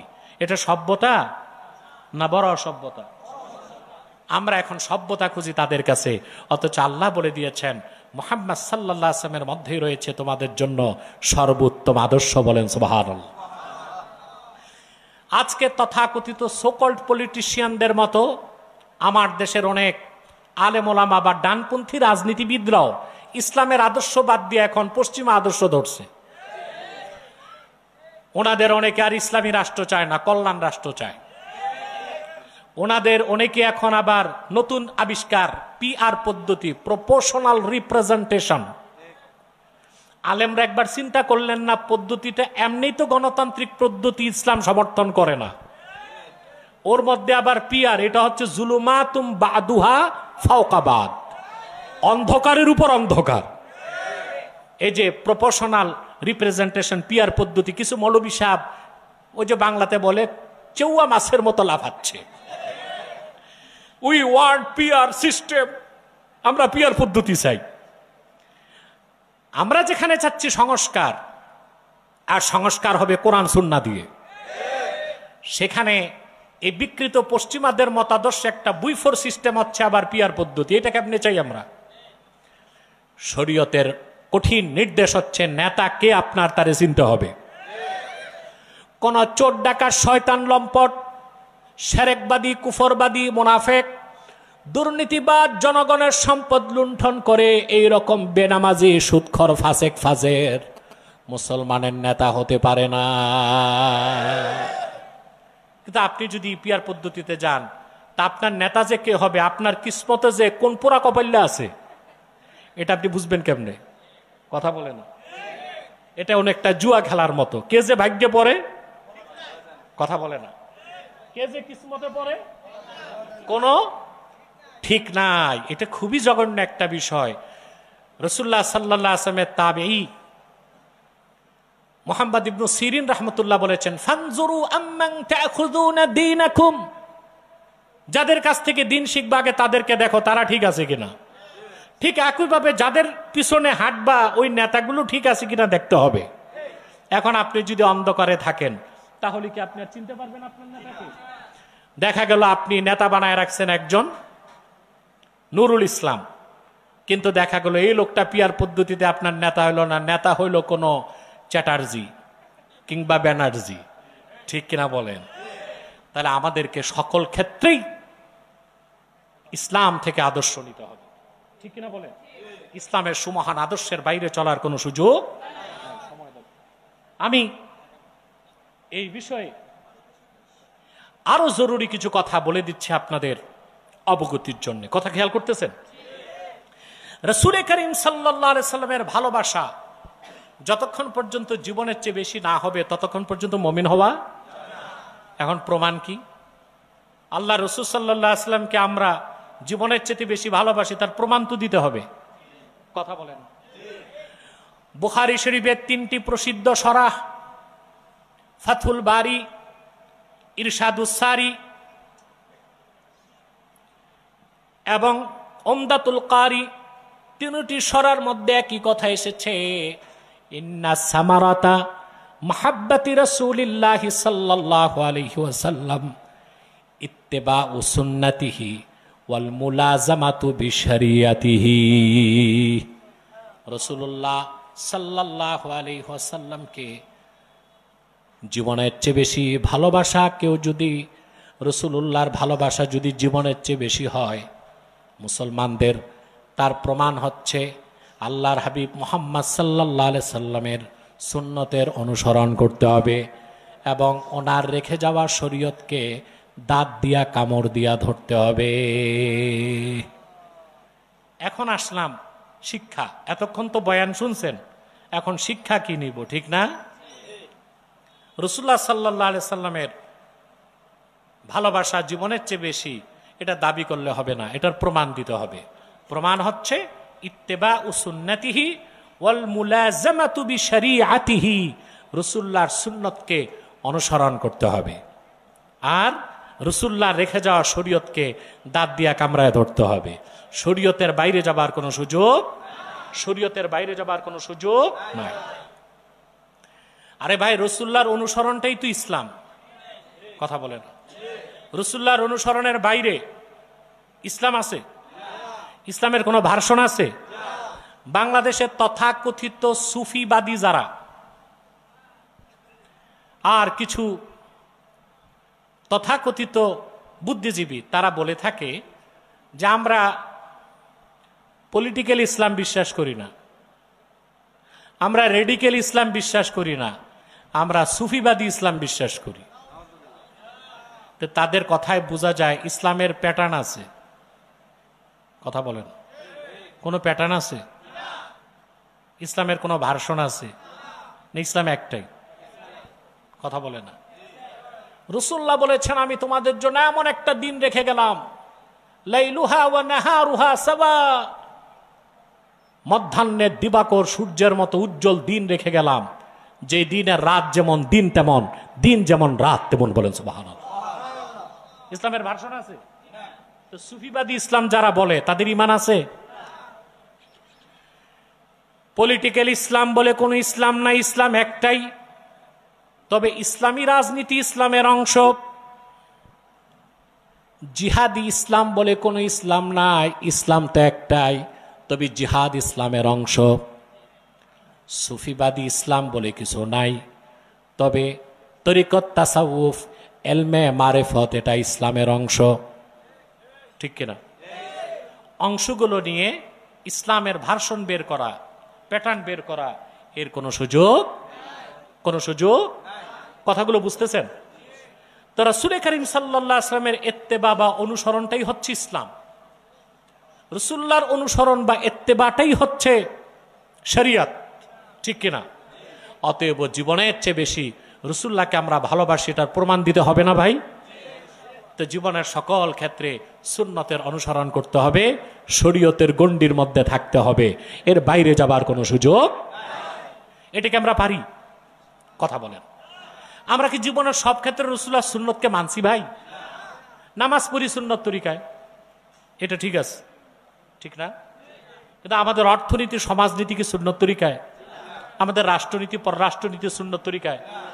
আমাদের বিচার আচার কি সুন্নত তরিকায়? কথা বলেন। সব ক্ষেত্রে আমরা রাসূলুল্লাহর সুন্নতের অনুসরণ করি না, বরং বিজাতিদের অনুসরণ করছি। কাদের অনুসরণ? আল্লাহর হাবিবের ভালোবাসার প্রমাণ হচ্ছে আল্লাহর হাবিবের সুন্নতের অনুসরণ, আল্লাহর হাবিবের রেখে যাওয়া শরীয়তের চর্চা। সুন্নতের বাইরে কোনো কিছু করা যাবে না। যাবে? শরীয়তের বাইরে যাবার কোনো সুযোগ নাই। আল্লাহ তাআলা কোরআন কারীমে স্পষ্ট করে দিয়েছেন, রাসূলুল্লাহ সাল্লাল্লাহু আলাইহি সাল্লাম যা কিছু করতে বলেছেন তা করতে হবে, যা কিছু নিষেধ করেছেন তা ছাড়তে হবে। রাসূলুল্লাহ যেটাকে হুকুম করেছেন আল্লাহ সেটা ফরজ করে দিয়েছেন, রাসূলুল্লাহ যেটাকে নিষেধ করেছেন আল্লাহ সেটাকে হারাম করে দিয়েছেন। রাসূলুল্লাহ যেটাকে পছন্দ করেছেন আল্লাহ ওটা দ্বীনের কাজ বানাই দিয়েছেন, রাসূলুল্লাহ যেটা অপছন্দ করেছেন আল্লাহ ওইটা দ্বীন থেকে বের করে দিয়েছেন। বুখারী শরীফ সাক্ষ্য দেয়, আল্লাহর হাবিব হিজরত করে মদিনাতুল মুনাওয়ারা যাওয়ার পরে 16 কি 17 মাস আল্লাহর হাবিব বাইতুল মুকাদ্দাসের দিকে নামাজ পড়েছেন, কিন্তু রাসূলুল্লাহর মন চাইতো কাবাটা কিবলা হোক। সুবহানাল্লাহ বলবেন। আমি একটু দেখি কে কে ঘুমান, একটু হাত তুলে দেখান তো ভাই।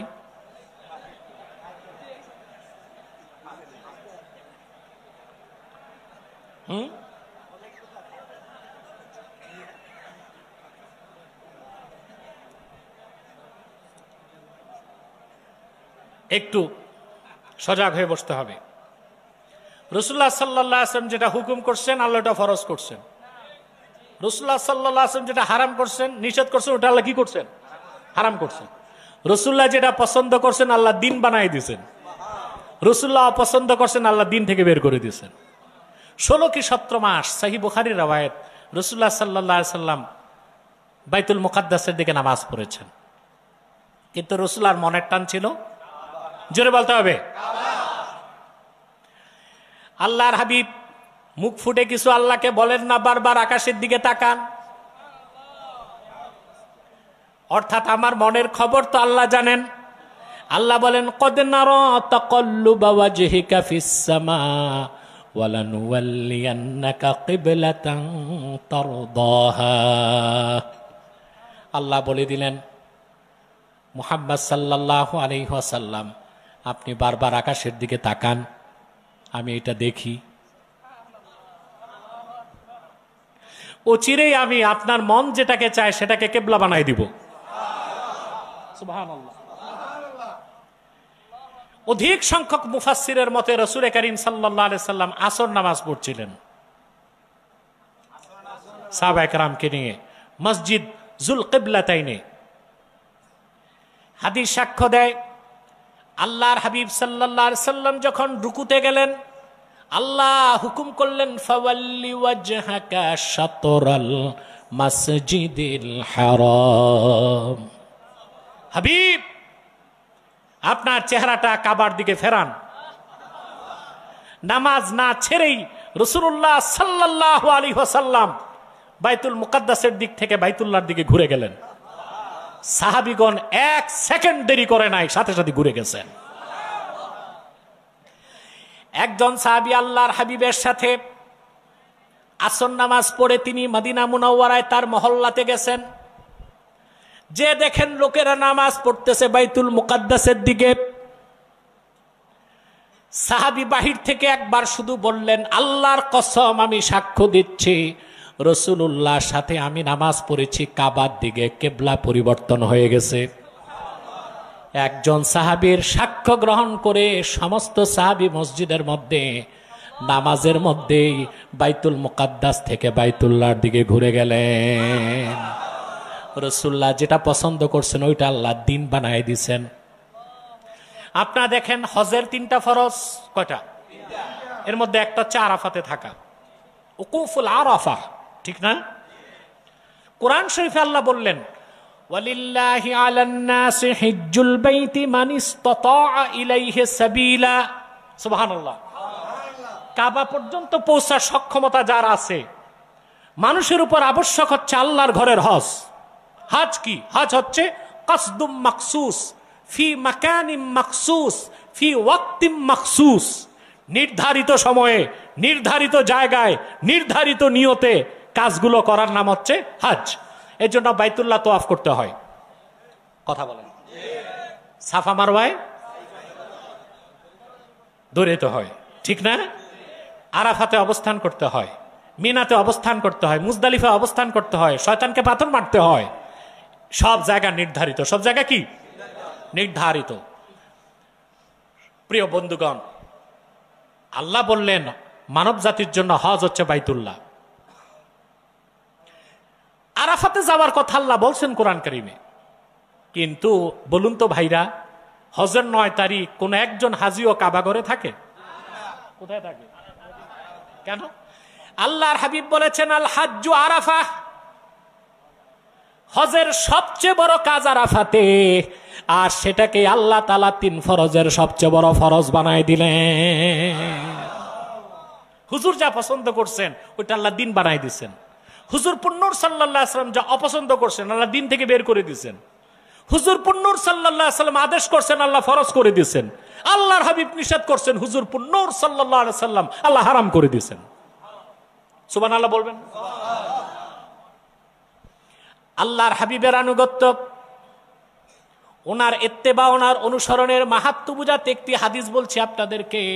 সহিহ বুখারী কিতাবুত তাফসীর, বাবু ফাজলি ফাতিহাতিল কিতাবে হাদিসটি এসেছে রাসূলুল্লাহ জলিলুল কদর সাহাবী হযরতে সাঈদ ইবনে মুআল্লা থেকে, আবু সাঈদ মুআল্লা থেকে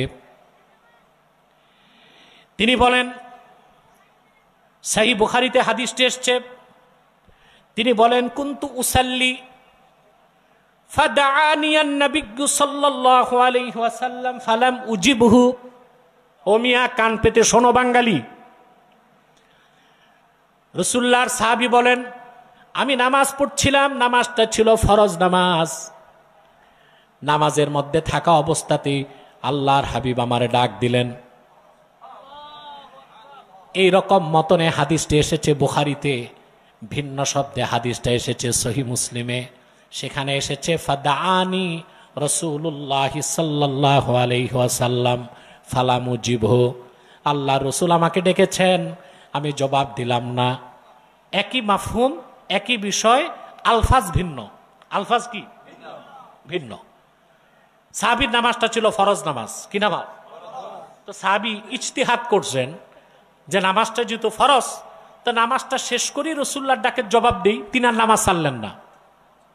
বলুন তো ভাই, সাহাবী কাজটা ঠিক করছিলেন না ভুল করছিলেন? ঠিক করছেন। দেখি সামনে যাই, তাই তো বুঝতে পারবো। আমার ভাইয়েরা, নামাজ শেষ করে আমি আল্লাহর হাবিবের কাছে দৌড়িয়ে আসলাম। এসে বললাম, লাব্বাইকা ওয়া সা'দাইকা ইয়া রাসূলুল্লাহ। আয় আল্লাহর রাসূল, আপনার গোলাম হাজির। আল্লাহর হাবিব বললেন, আমি ডেকেছিলাম, জবাব কেন দাও নাই? সাহাবী বলেন, আমি বললাম, ইন্নী কুনতু উসাল্লি, আমি নামাজ পড়ছিলাম, ফরজ নামাজ ছিল বলে আপনার ডাকের জবাব দেই নাই। আল্লাহর হাবিব সাহাবীকে পাল্টা প্রশ্ন করলেন, আলাম ইয়াকুলিল্লাহু ইস্তাজিবু লিল্লাহি ওয়ালির রাসূলি ইদা দাআকুম। আল্লাহ কি বলেন নাই কোরআন কারীমের মধ্যে, ও সাহাবীগণ, ঈমানদারগণ, আল্লাহ এবং আল্লাহর রাসূল যখন ডাক দেন দেরি করো না, সঙ্গে সঙ্গে জবাব দাও। সাহাবী, তোমার নামাজটা ছিল ফরজ, আর আমি যখন ডাক দিয়েছি নামাজ ছেড়ে আমার ডাকের জবাব দেওয়া ছিল তার চেয়ে বড় ফরজ। আল্লাহু আকবার।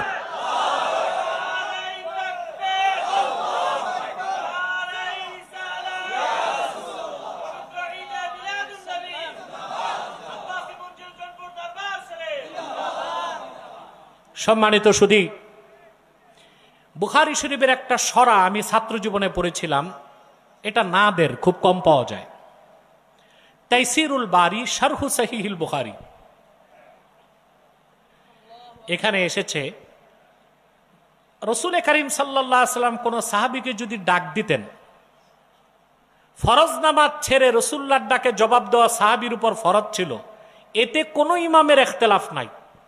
নামাজটা আদা করতে হবে কি হবে না এটা নিয়ে মতভেদ আছে, কিন্তু রাসূলুল্লাহর ডাকের জবাব সাহাবীদের উপর ফরজ ছিল, নামাজ ছেড়ে দেওয়া, এতে কোনো মতভেদ নাই। বলেন সুবহানাল্লাহ। এর নাম হচ্ছে ইত্তেবায়ে রাসূল। সুবহানাল্লাহ, সুবহানাল্লাহ, সুবহানাল্লাহ। আমার ভাইয়েরা, রাসূলুল্লাহর আদর্শের অনুসরণ, ওনার শরীয়তকে মেনে নেওয়া, ওনার সুন্নতের অনুসরণটা ঐচ্ছিক না আবশ্যিক? কথা বলে না, ঐচ্ছিক না আবশ্যিক। আপনাকে কালেমা পড়লে রাসূলুল্লাহর শরীয়তকে মনে প্রাণে বিশ্বাস করতে হবে, ওনার দ্বীনকে গ্রহণ করতেই হবে, ওনার রেখে যাওয়া নীতি সুন্নাতের অনুসরণ করতেই হবে। অন্তত বিশ্বাস তো করতেই হবে, আমল যতটুকু করতে পারেন, ঠিক কিনা? আল্লাহ রাব্বুল আলামিন এই ব্যাপারে কোরআন কারীম স্পষ্ট ফতোয়া দিয়েছেন। ফতোয়া কার? জোরে বলতে হবে।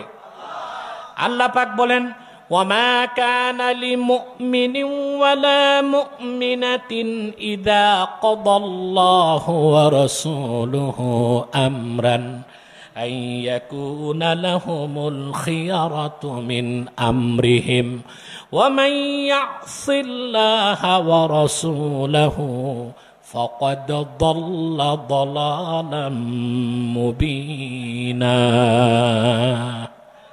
এই কোরআন সূরা আহজাবে যারা রাসূলুল্লাহর সুন্নতের বাইরে বিজাতিদের রাজনৈতিক মতাদর্শ চর্চা করেন, কান পেতে শুনে রাখুন, রাসূলুল্লাহর উম্মত হতে হলে শর্ত আছে। আপনি 2-4 রাকাত নামাজ পড়বেন, থোতায় খানিকটা দাড়ি, একটা জুব্বা লাগায়া খাঁটি উম্মত আর আশিকের রাসূল হবে না, তো সহজ না। আপনাকে শর্ত পূরণ করতে হবে। আল্লাহ রাব্বুল আলামিন বলেন, কোন মুসলিম নর কিংবা নারী, কোন ইমানদার পুরুষ কিংবা মহিলার পক্ষে কোনো এখতিয়ার নাই, সুযোগ নাই। আল্লাহ তার রাসূল যখন কোনো সিদ্ধান্ত দেন, সেটা বাদ দিয়া নিজেদের পক্ষ থেকে মন মস্তিষ্ক প্রসূত কোনো সিদ্ধান্ত গ্রহণের কোনো অধিকার কোনো নর কিংবা নারী মুসলমানের নাই। ওয়ামান ইয়াসিল্লাহা ওয়া রাসূলাহু ফাকাদ দাল্লা দালালাম মুবিনা। যে ব্যক্তি আল্লাহ তার রাসূলের সিদ্ধান্তকে অমান্য করবে, সে সুস্পষ্ট গুমরাহিতে লিপ্ত হবে। আমার ভাইয়েরা, রাসূল করিম সাল্লাল্লাহু আলাইহি সাল্লামের রেখে যাওয়া দ্বীন, ওনার রেখে যাওয়া শরীয়ত, ওনার রেখে যাওয়া সুমহান আদর্শ পুরাটা অস্বীকারের তো প্রশ্নই আসে না। রাসূলুল্লাহ সাল্লাল্লাহু আলাইহি সাল্লাম ১৫০০ বছর আগে কোন ক্ষুদ্র বিষয়েও যে সিদ্ধান্ত দিয়েছেন, সেটা যদি না মানা হয় মুসলমান থাকার কোনো সুযোগ। কোরআন কারীমের মধ্যে আল্লাহ রাব্বুল আলামিন সে কথাটিকে স্পষ্ট করে দিয়েছেন। ইমামে জালালউদ্দিন সুয়ুতি রাহিমাহুল্লাহ তাফসীর দুররুল মানসুর ২য় খণ্ডের ২৬২ পৃষ্ঠায় একটি হাদিস উল্লেখ করেছেন। আমি বলবো, আপনারা সব মজবুত আছেন, সজাগ আছেন, ঘুমটুম নাই তো? আলহামদুলিল্লাহ, আলহামদুলিল্লাহ। অনেক ভাই দাঁড়িয়ে আছে, বসার সুযোগ পাচ্ছে না। আমি বলবো তারপরও দক্ষিণ দিকে যত যাওয়া যায় যেতে থাকেন, ওই সড়কের দক্ষিণ দিকে যান, বসে শুনবেন, বেশি বরকত ফয়েজ পাবেন ইনশাআল্লাহ। তিনি একটি হাদিস বর্ণনা করেছেন। ইখতাসামা রাজুলান ইলা রাসূলিল্লাহি সাল্লাল্লাহু আলাইহি ওয়াসাল্লাম ফাকাযা বাইনাহুমা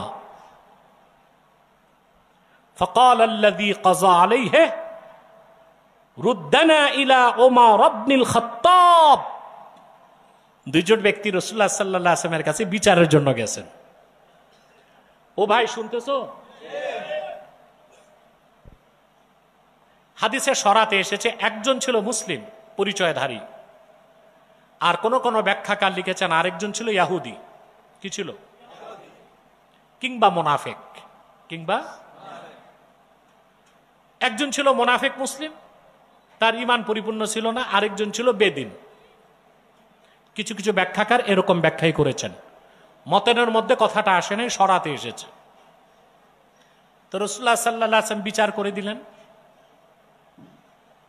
এখন যিনি রায় পেলেন তিনি তো খুশি, কিন্তু মুসলিম নামধারী লোকটা রায় পায় নাই। বুঝেন না? সে বলল, রুদ্দানা ইলা উমর ইবনুল খাত্তাব। আল্লাহ রাসূল সাল্লাল্লাহু আলাইহি সাল্লাম বিচারটার দায়িত্ব আমাদেরকে করার জন্য আমাদেরকে ফিরিয়ে দিন হযরত ওমরের কাছে। ওই মুসলিম নামধারী ভাবছে হযরত ওমর জালালি তবিয়তের মানুষ, তিনি তো আর কিছু শুনবেন না। যে লোকটা বেদিন তার তো গর্দান কেটে দিবেন। রাসূলুল্লাহ সাল্লাল্লাহু আলাইহি ওয়াসাল্লাম কিচ্ছু বললেন না। আল্লাহ রাসূল সাল্লাল্লাহু আলাইহি ওয়াসাল্লাম বললেন, ঠিক আছে, নাম ইনতালিকা ইলা উমর, যাও ওমরের কাছে যাও, আমার বিচারে সন্তুষ্ট হও নাই, ওমর বিচার করে দিবে। হাদিস সাক্ষ্য দেয়, ফালাম্মা আতায়া উমর قال الرجل يا ابن الخطاب قضى لي رسول الله صلى الله عليه وسلم على هذا فقال ردنا الى عمر فردنا اليك। যে রায় পাইছে সে হযরত ওমরকে বলতেছে, ওমর খবর আছে আপনার, বিচার তো আল্লাহ রসুল করে দিচ্ছেন। এই লোকটা রায়, রসুল্লাহর রায়তে সন্তুষ্ট হয় নাই। সে রসুল্লাহর কাছে বলেছে ওমরের কাছে ফিরায় দেন। রসুল্লাহ সাল্লাল্লাহু আলাইহি সাল্লাম এই জন্য ফিরায় দিয়েছেন। কথা খেয়াল করেন মুসলমান, এটাকেই বলা হয় আইনের শাসন। কি বলা হয়? এই যে রাষ্ট্র রাষ্ট্র বলেন, রাষ্ট্র কি সন্দেশ? কথা বলেন। রসগোল্লা? কথা বলেন। এটা কি রকম ঠ্যাং আছে কয়টা রাষ্ট্রের? আছে না? তো রাষ্ট্র কি? রাষ্ট্রের কিছু উপাদান থাকে। 4টা উপাদানে একটা রাষ্ট্র হয়। তার প্রথমটা হচ্ছে টেরিটরি, ভূখণ্ড। 2 নম্বর হচ্ছে পপুলেশন, জনসংখ্যা। 3 নম্বর হচ্ছে সভরেন্টি, সার্বভৌমত্ব থাকবে, ঠিক না? তারপরে আরেকটা বিষয় অন্তর্ভুক্ত করা হয়, সভরেন্টি অফ ল, এটাও থাকতে হবে। এরকম কিছু উপাদানেই রাষ্ট্র। কথা বুঝতে পারছেন? সার্বভৌমত্ব, ভূখণ্ড, আর কি থাকবে? সরকার। চতুর্থটা হচ্ছে সরকার, গভর্নমেন্ট। কি থাকবে? এটা হচ্ছে রাষ্ট্র। এটা দেখা যায় না, এটা ঠ্যাং নাই, চোখ নাই, কান নাই, কিন্তু আমরা একেবারে ভালোবাসায় গদগদ করি, মাতৃভূমির ভালোবাসা, জীবন দিব উৎসর্গ করে। এটা দেখা যায় না, ধরা যায় না, ছোঁয়া যায় না। এই একটি বায়ুবীয় বিষয়কে আমরা জীবন দিয়ে দিচ্ছি। কথা বলেন। ইসলামের জন্য জীবন দেয় না, বলে রাষ্ট্রের জন্য জীবন দিব। আমরা যদি রাষ্ট্রের জন্য জীবন দেই, সেখানেও আমাদের উদ্দেশ্য থাকবে আল্লাহ তার হাবিবের দ্বীনের স্বার্থ। আমাদের উদ্দেশ্য ভিন্ন, নিয়ত ঠিক না? এই যে রাষ্ট্র, রাষ্ট্রের প্রথম কাজ হচ্ছে to establish sovereignty of law. এটা প্রথম কাজ, আইনের সার্বভৌমত্বকে প্রতিষ্ঠা করা। বুঝলেন? দ্বিতীয় কাজ হচ্ছে ইকুয়ালিটি ফর অল, সবার জন্য সমান অধিকার নিশ্চিত করতে হবে। 3 নাম্বার হচ্ছে to set up constitutional government, একটা সাংবিধানিক সরকার থাকতে হবে। 4 নাম্বার হচ্ছে টু প্রমোট গুড লাইফ, প্রতিটি নাগরিকের সুন্দর এবং উন্নত জীবন যাপনের ব্যবস্থা করে দিতে হবে রাষ্ট্রের কাজেগুলো। আমরা বাঙ্গাল বার অজানে কাঙ্গাল। আমরা ওই যে আমাদের স্বাধীনতা সূর্য সিরাজউদ্দৌলার যুগে গেছে, এরপরে 4 সুবিধা পাবো এরকম রাষ্ট্র আমরা 250 বছরেও পাই নাই। পেয়েছি? ইংরেজরা প্রায় 200 বছর, তারপরে পাকিস্তানিরা 24 বছর, এরপরে আমরা স্বাধীন করলাম 53 বছর। আমরা কি রাষ্ট্রের সুবিধাগুলো পেয়েছি? আইনের শাসন আছে? কথা বলে না। নাই। সবার সমান অধিকার আছে? নাই, নাই এগুলো আমাদের। এই জন্য আমি বলেছি বাঙ্গাল বার ওয়াজানে কাঙ্গাল। আমাদের এই কপালটা নষ্ট হয়ে গেছে। আমাদের কপালটা সোনার কপাল বানাতে হলে এই কোরআনের পথে ফিরে আসতে হবে। রাসূলুল্লাহ সাল্লাল্লাহু আলাইহি ওয়াসাল্লাম যে আদর্শ রেখে গিয়েছেন, যে সুন্নাহ রেখে গিয়েছেন, তার অনুসরণে ইসলামী আদর্শের ভিত্তিতে রাষ্ট্রের কাঠামো গঠন করতে পারলেই আইনের শাসন থাকবে, ঠিক কিনা? তবে আমরা যে আইন চাই শরিয়া আইন, সেটা আর সভরেন্টি অফ ল, আইনের সার্বভৌমত্বটা একটু পার্থক্য আছে, ওইটা ভিন্ন বিষয়, আজকে আর যাচ্ছি না। কথা বুঝতেছেন তো? রাসূলুল্লাহ সাল্লাল্লাহু আলাইহি সাল্লাম বললেন যে বিচারটা ওমরকে করতে দেন, আল্লাহর হাবিব পাঠিয়ে দিলেন। হযরত ওমর বিচার করতে যাবেন, তো যিনি রায় পাইছেন তিনি বললেন বিচারটা একবার রাসূলুল্লাহ করে দিয়েছেন। তো সে রাসূলুল্লাহর বিচারে খুশি হয় নাই, বলছে ওমরের কাছে পাঠান, রাসূলুল্লাহ আপনার কাছে পাঠিয়ে দিয়েছেন। কথা বুঝতেছেন ভাই? হযরত ওমর ওই মুসলিমটাকে জিজ্ঞেস করলো, আকাযালিক, ঘটনা কি তাই? বলে জি। হযরত ওমর বললেন, মাকানাকুমা হাত্তা আখরুজা ইলাইকুমা ফাআকযিয়া বাইনাকুমা।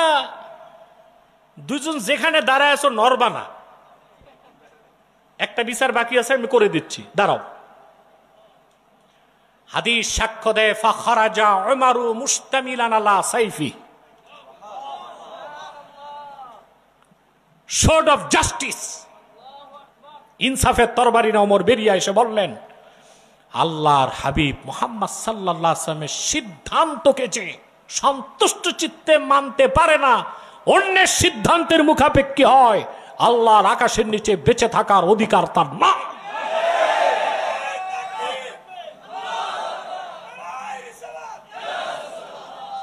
এই কথা বললেন, আর সেই নামধারী মুনাফিকের গর্দান কেটে দিলেন। পাশের যে ও এক দৌড় দিছে, সোজা মসজিদ নববীতে এসে থরথর করে কাঁপতেছে, বলে ইয়া রাসূলুল্লাহ সাল্লাল্লাহু আলাইহি ওয়াসাল্লাম, বিচার তো হয়ে গেছে। বলে কি?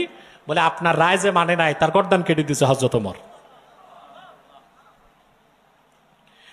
হাদিস সাক্ষ্য দেয়, আল্লাহর হাবিব বললেন, মা কুনতু আযুন্নু আন্না ওমর ইয়াজতারিউ আলা কতলে মুমিন, আমি ধারণা করতে পারি নাই কোন মুমিনকে ওমর হত্যা করতে পারে। কথাটা শুনে ওমর ইবনুল খাত্তাবের চেহারাটা মলিন হয়ে গেছে। আসলেই কি আমি কোনো মুসলমানকে মেরে ফেললাম নাকি? আল্লাহ রাব্বুল আলামিন হযরত ওমরের পক্ষে কোরআনের আয়াত নাজিল করে দিলেন। এত আস্তে, বাহিরে যারা সবাই একসাথে আল্লাহ আয়াত নাজিল করে ঘোষণা করলেন, ফালা ওয়া রাব্বিকা লা ইউমিনুনা হাত্তা ইউহাক্কিমুকা ফীমা শাজারা বাইনাহুম থুম্মা লা ইয়াজিদু ফি আনফুসিহিম হারাজাম মিম্মা কদাইতা ওয়া ইউসাল্লিমু তাসলিমা। ফালা ওয়া রাব্বিক, মুহাম্মদ সাল্লাল্লাহু আলাইহি ওয়াসাল্লাম আপনার রবের কসম, আমি আল্লাহ কসম করে বলছি, লা ইউমিনুনা হাত্তা ইউহাক্কিমুকা ফীমা শাজারা বাইনাহুম আই ফীমা ইখতালাতা বাইনাহুম। আপনার উম্মত, খুসুসি ভাবে আপনার সাহাবীগণ, তাদের ক্ষেত্রে সৃষ্ট বিরোধের নিরসনে আপনি যে সিদ্ধান্ত দেন, তা যদি বিনা প্রশ্নে সন্তুষ্ট চিত্তে মেনে না নেয়, যতক্ষণ মেনে না নিবে, আমি আল্লাহ কসম করে বলি তারা মুমিন হতে পারবে না। প্রিয় ভাইয়েরা, তোমাদেরকে আমার প্রশ্ন, আমরা শুধুমাত্র নামাজ, রোজা, হজ, যাকাত, সদকা, পোশাক আশাক কয়েকটা বিষয়ের ক্ষেত্রে সুন্নতের অনুসরণ করি, রাসূলুল্লাহ সিদ্ধান্ত মেনেছি, কিন্তু আমাদের ব্যক্তি জীবন, সমাজ জীবন, আর্থিক জীবন, পারিবারিক জীবন, সংসার জীবন, সাংস্কৃতিক জীবন, আমাদের রাষ্ট্র, আমাদের রাষ্ট্রের কাঠামো, এসব উমুরুদ দুনিয়া, উমুরুল মুহিম্মাত তাতাআল্লাকু বিদ-দুনিয়া, দুনিয়ায় বড় বড় কাজগুলোর ক্ষেত্রে আমরা রাসূলুল্লাহ সিদ্ধান্তগুলোকে মানতে পারি নাই। কিভাবে দাবি করব আমরা যে আল্লাহর হাবিবকে আমরা জীবনের চেয়ে বেশি ভালোবাসি? প্রমাণ তো দিতে পারলাম না। প্রমাণ দিতে হবে না? কথা বলে না। অতএব যদি খাঁটি সুন্নি আশেকে রসুল প্রকৃত মুসলমান হতে চান, তা আল্লাহর হাবিব মুহাম্মদ সাল্লাল্লাহু আলাইহি ওয়াসাল্লামকে ১৫০০ বছর আগে সাহাবা একরাম যেরকম ভালোবাসতেন, আমাদেরকে ওই রকম ভালোবাসতে হবে। আর এর প্রমাণ হচ্ছে জীবনের সকল ক্ষেত্রে আল্লাহর হাবিবের শরীয়তের অনুসরণ করতে হবে, ওনার আদর্শের অনুসরণ করতে হবে, ওনার সুন্নতের অনুসরণ করতে হবে। এবার আসেন, কিছু কঠিন কথা বলবো, সহ্য করতে পারবেন? কথা বলে না। রাসূলুল্লাহ সাল্লাল্লাহু আলাইহি ওয়াসাল্লামের রেখে যাওয়া আদর্শ, বাংলাদেশে যে বলছিলাম কিছু ইসলামপন্থী আর কিছু মৌলবী এখন পশ্চিমাদের ট্রেনে উঠছে, পশ্চিমাদের ওনারা এখন ভাবসাব বদলায় ফেলছে, বলতেছে আমরা ওয়েলফেয়ার স্টেট চাই, আমরা বহু সংস্কৃতির বাংলাদেশ চাই। আর এক দল আছে নাস্তিক, খোলামেলা বলে আমরা বহুত্ববাদ চাই, মানে মতবাদের কোনো, সব মতবাদকে কি করতে হবে। এর মানে হচ্ছে কত মতবাদী তো বাংলাদেশে আছে, যেমন হিজরা, তাদেরকে আপনি হিজড়া বলতে পারবেন না। হিজড়া এর হিজড়া বলতে পারবো না, এটা একটা কথা হইল। ট্রান্সজেন্ডার পুরুষ একটা, সে মনে মনে চিন্তা করলো আমি পুরুষ না আমি মেয়ে, বাস রাষ্ট্রকে স্বীকৃতি দিতে হবে। হ্যাঁ, সে যেহেতু মনে করতেছে সে মেয়ে আসলে পুরুষ, তো সে কি হবে, তাকে রাষ্ট্র কি বলবে? সমস্যা হবে না? হবে না? ঢাকা বিশ্ববিদ্যালয়ে ছাত্রদের হল আলাদা, ছাত্রীদের হল। এখন যে ট্রান্সজেন্ডার, অর্থাৎ আল্লাহ বানাইছেন পুরুষ কিন্তু ও লিখছে কি নারী, রাষ্ট্র যদি তারে নারী স্বীকৃতি দেয় তো তার জায়গা হল প্রশাসনকে কোথায় দিতে হবে? মহিলা ক্যাম্পাসে, মহিলাদের হলে, কিন্তু আসলে সে কি? অবস্থাটা কি হবে? আবার আরেকটা হচ্ছে সৃষ্টিগতভাবে মহিলা, কিন্তু সে বলতেছে আরেকটা পুরুষ। বুঝলেন? মহিলা সৃষ্টিগতভাবে বলতেছে আমি তো পুরুষ, আমি কি আসলে কি? এখন বহুত্ববাদ হচ্ছে রাষ্ট্রকে স্বীকৃতি দিতে হবে। হ্যাঁ, সে যেহেতু বলতেছে মহিলা, পুরুষ হলেও তাকে কি বলতে হবে? ঢাকা বিশ্ববিদ্যালয়ে তাকে কোন হলে দেওয়া হবে? পুরুষ হলে, কিন্তু সে কি? এতগুলো পুরুষের মাঝে এই যে মহিলা ঢুকলো পুরুষ পরিচয় দিয়া, তার অবস্থা কি হবে? আমরা বহুত্ববাদকে বিশ্বাস করি না।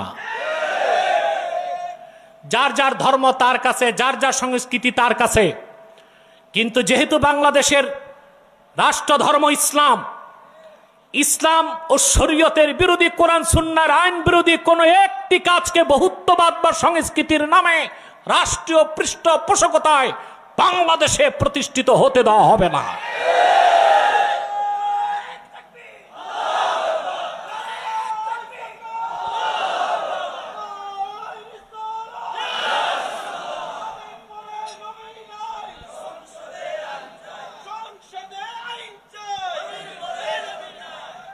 সম্মানিত সুধী, কথা শুনতেছেন? তাহলে আমরা কি বহুত্ববাদ, বহু সংস্কৃতি এগুলো মানতে পারি?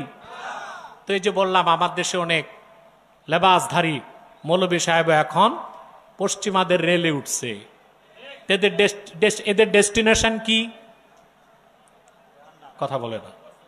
জাহান্নাম। কথা বলে না। জাহান্নাম, কোনো সন্দেহ নাই। অতএব জীবনের সকল ক্ষেত্রে রাসূলুল্লাহর আদর্শের অনুসরণ করতে হবে, ওনার পূর্ণাঙ্গ দ্বীনের অনুসরণ করতে হবে, ওনার সুন্নাহের অনুসরণ করতে হবে। এই ক্ষেত্রে আমি আপনাদেরকে দুটো হাদিস শোনাচ্ছি। আহমদ বিন হাম্বল রহমতুল্লাহ মুসনাদের মধ্যে হাদিস এনেছেন, হাদিস নাম্বার 15,864। বিশাল হাদিসের কিতাব, পিছনে আমার লাইব্রেরিতে আছে। বুঝলেন? মুসনাদ আহমদ বিন হাম্বল রহমতুল্লাহ সংকলন, হাদিস নাম্বার 15,864। এখানে আব্দুল্লাহ ইবনে সাবেত বলেন, জাআ উমর ইবনুল খাত্তাব ইলা নবী সাল্লাল্লাহু আলাইহি ওয়াসাল্লাম فقال يا رسول الله صلى الله عليه وسلم إني مررت بأخ لي من بني قريظة فكتب لي جوامع من التوراة ألا أعرضها عليك يا رسول الله صلى الله عليه وسلم। সাধারণ সাহাবী না, হযরত ওমর একদিন কিছু পৃষ্ঠা পাতা নিয়ে রাসূলুল্লাহর খেদমতে উপস্থিত হয়ে বললেন, ইয়া রাসূলুল্লাহ সাল্লাল্লাহু আলাইহি ওয়াসাল্লাম, আমার এক প্রতিবেশী ভাই বনু কুরাইজার, সে তাওরাত কিতাব থেকে মূল মূল বক্তব্য কিছু লিখে আমাকে দিছে, আমি কিতাবটাকে দেখাবো। কথা শুনতেছেন? তাওরাত কিতাব নাজিল হয়েছিল কার উপর? মুসা নবীর উপর, ঠিক না? তো সে তাওরাতের কিছু অংশ পৃষ্ঠায় লেখা তিনি এনে বলতেছেন, আমি কি তা আপনাকে দেখাবো? আব্দুল্লাহ ইবনে সাবেত বলেন, ফাতাগায়্যারা ওয়াজহু রাসূলিল্লাহি সাল্লাল্লাহু আলাইহি ওয়াসাল্লাম। قال عبد الله فقلت له الا ترى ما بوجه رسول الله صلى الله عليه وسلم। আব্দুল্লাহ ইবনে সাবেত বলেন, এই কথা শোনার সঙ্গে সঙ্গেই আল্লাহর হাবিব সাল্লাল্লাহু আলাইহি সাল্লামের নূরের চেহারা মোবারকের রং বদল হয়ে গেল। তার মানে রাসূলুল্লাহ এত বেশি রাগ হলেন, চেহারায় রাগটা ফুটে উঠল। মনে রাখবেন, রাসূলুল্লাহ যখন রাগ করতেন তখনও চেহারা থেকে নূর বের হতো, যখন খুশি হতেন তখনও নূর বের হতো। সুবহানাল্লাহ বলবেন না? আব্দুল্লাহ ইবনে সাবেত বলেন, আমি হযরত ওমরকে বললাম, ভাই আপনি কি আল্লাহ রসুলের চেহারা মোবারকটা দেখতেছেন না? আপনার কথায় রাসূলুল্লাহ সাল্লাল্লাহু আলাইহি সাল্লাম কতটুকু নারাজ হয়েছেন? কথা বলেন। হযরত ওমরের হাতে ছিল কি? তাওরাতের কিছু অংশ। রাসূলুল্লাহ সাল্লাল্লাহু আলাইহি ওয়াসাল্লামকে দেখানোর সুযোগ পান নাই, শুধু অনুমতি চাইছেন। এটি রাসূলুল্লাহ সাল্লাল্লাহু আলাইহি ওয়াসাল্লাম এতটুকু রাগান্বিত হলেন। হযরত ওমর বুঝতে পারলেন কথাটি আল্লাহর হাবিব অপছন্দ করেছেন। সাথে সাথে হযরত ওমর হাঁটু গেড়ে বসে গেলেন, অন্য রিওয়ায়াতে পাওয়া যায়, আর বলতে লাগলেন, রাদিতু বিল্লাহি রাব্বান ওয়া বিল ইসলামি দীনান ওয়া বি মুহাম্মাদিন সাল্লাল্লাহু আলাইহি ওয়াসাল্লাম রাসূলা। সঙ্গে সঙ্গে আল্লাহর হাবিবের চেহারা মোবারক থেকে রাগের যে চিহ্ন ছিল সেটা চলে গেল। রাসূলুল্লাহ সাল্লাল্লাহু আলাইহি ওয়াসাল্লাম যে রাগ করেছিলেন, ওনার চেহারা মোবারকে যেটা ফুটে উঠেছিল সেটা চলে গেল। আল্লাহর হাবিব খুশি হয়ে গেলেন। তারপর হযরত ওমরকে আল্লাহ রাসূল সাল্লাল্লাহু আলাইহি ওয়াসাল্লাম বললেন, ওয়াল্লাযী নাফসি বিয়াদিহি লাউ আসবাহা ফীকুম মূসা।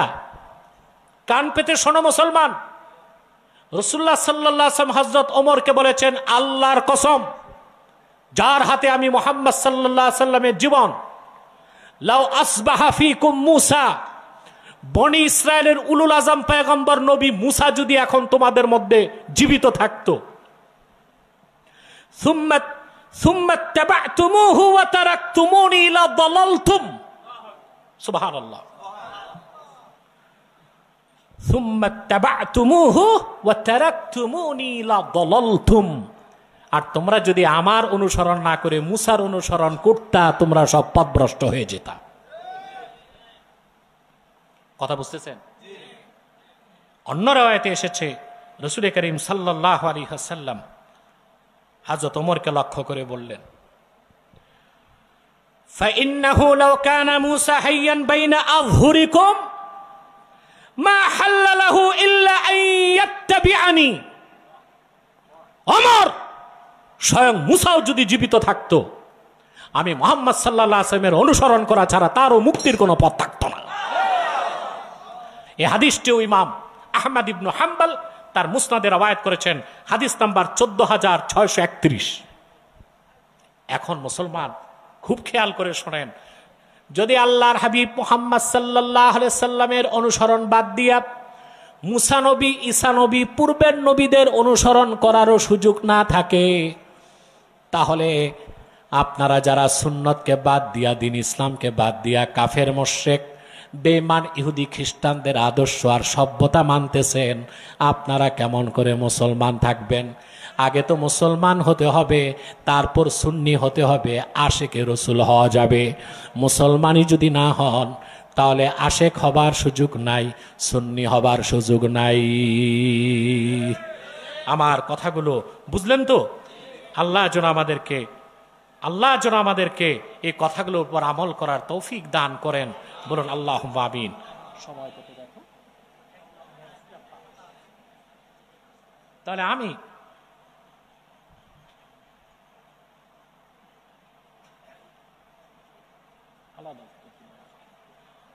কথা শুনতেছেন ভাই? তাহলে আল্লাহর হাবিব সাল্লাল্লাহু আলাইহি সাল্লামের সুন্নতের অনুসরণ আমরা করব না ইনশাআল্লাহ? সুন্নতের ক্ষেত্রে একটা সংজ্ঞা আমি দিয়ে দিচ্ছি। আমরা কিন্তু অধিকাংশ মুসলমান সুন্নত বুঝি না। সুন্নত বলতে কি বুঝি? লাউ খাওয়া সুন্নত, মিষ্টি হালুয়া খাওয়া, তারপর দুপুরে খাবার পর একটু, রাতে খাবার পর একটু দস্তরখান, এই তো সুন্নত বুঝি। সুন্নত বুঝি না। সুন্নাত হচ্ছে আম্মা সুন্নাতু ফাহিয়া মা সান্না রাসূলুল্লাহ সাল্লাল্লাহু আলাইহি ওয়াসাল্লাম। রাসূলুল্লাহ সাল্লাল্লাহু আলাইহি ওয়াসাল্লাম যেই ক্ষেত্রে যেটা নীতি বানায় দিয়েছেন ওইটাই সুন্নত। কথা বলেন। রাসূলুল্লাহ সুন্নতকে বাদ দিলে মুসলমান হবার কোনো সুযোগ নাই। আমি একটা উদাহরণ দিচ্ছি আপনাদেরকে। এশার নামাজ কয় রাকাত পড়ছেন? 4 রাকাত না ভাই? ফরজ কয় রাকাত? এই যে এশার নামাজ 4 রাকাত ফরজ, এটা কোরআন শরীফের কোথাও আছে? এশার নামাজের কথা আছে, 4 রাকাতের কথা আছে কোথাও? তো এটা কি দিয়ে প্রমাণিত হলো? সুন্নাহ। কি দিয়ে? আল্লাহর হাবিব সাল্লাল্লাহু আলাইহি সাল্লাম নীতি নির্ধারণ করে দিয়েছেন এশার ফরজ কয় রাকাত? মুসাফির হলে জোহর ফরজ, আসর ফরজ, মাগরিব ফরজ, ফজর ফরজ, এটা সুন্নাত।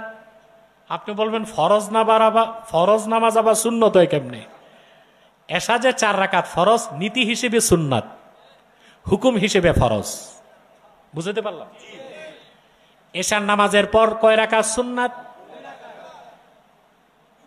এই 2 রাকাত সুন্নাত, সুন্নতে মুআক্কাদা, নীতি হিসেবে সুন্নত, হুকুম হিসেবেও সুন্নত। এই 2 রাকাতের পর আবার নাম কি ওই নামাজের? বেতের না, ওয়েত্র। এটা আলেমরাও ভুল উচ্চারণ করে, মুসল্লিরা ভুল শিখে। বেতের বেতের বেতের কি? ওয়েত্র। বুঝলেন? এক ছাত্র এসে আমাকে বলতেছে, আমি বলি কিসে বড়? বলে শরহে বেকায়া। আমি বলছি এই নামে কোনো কিতাব নাই, শারহুল ওয়াকায়া, মানে এটারে বলে শরহে বেকায়া। আরবিরা যদি শুনে বলবে এই কিতাব তো দুনিয়াতে নাই, এই বেকা কিতাব কোত্থেকে আসলো বাংলাদেশে? এটা হচ্ছে শারহুল ওয়াকায়া, আমরা বলি বেকায়া। নামাজের নাম ওয়েত্র, আমরা বলি বেতের। এশার 2 রাকাত সুন্নতের পরে ওয়েতের কয় রাকাত? এই যে ওয়েতের 3 রাকাত, এটা নীতি হিসেবে সুন্নত, হুকুম হিসেবে ওয়াজিব। সুবহানাল্লাহ। তা আমি কি বুঝাইতে পারতেছি? সুন্নতটা বুঝতেছেন?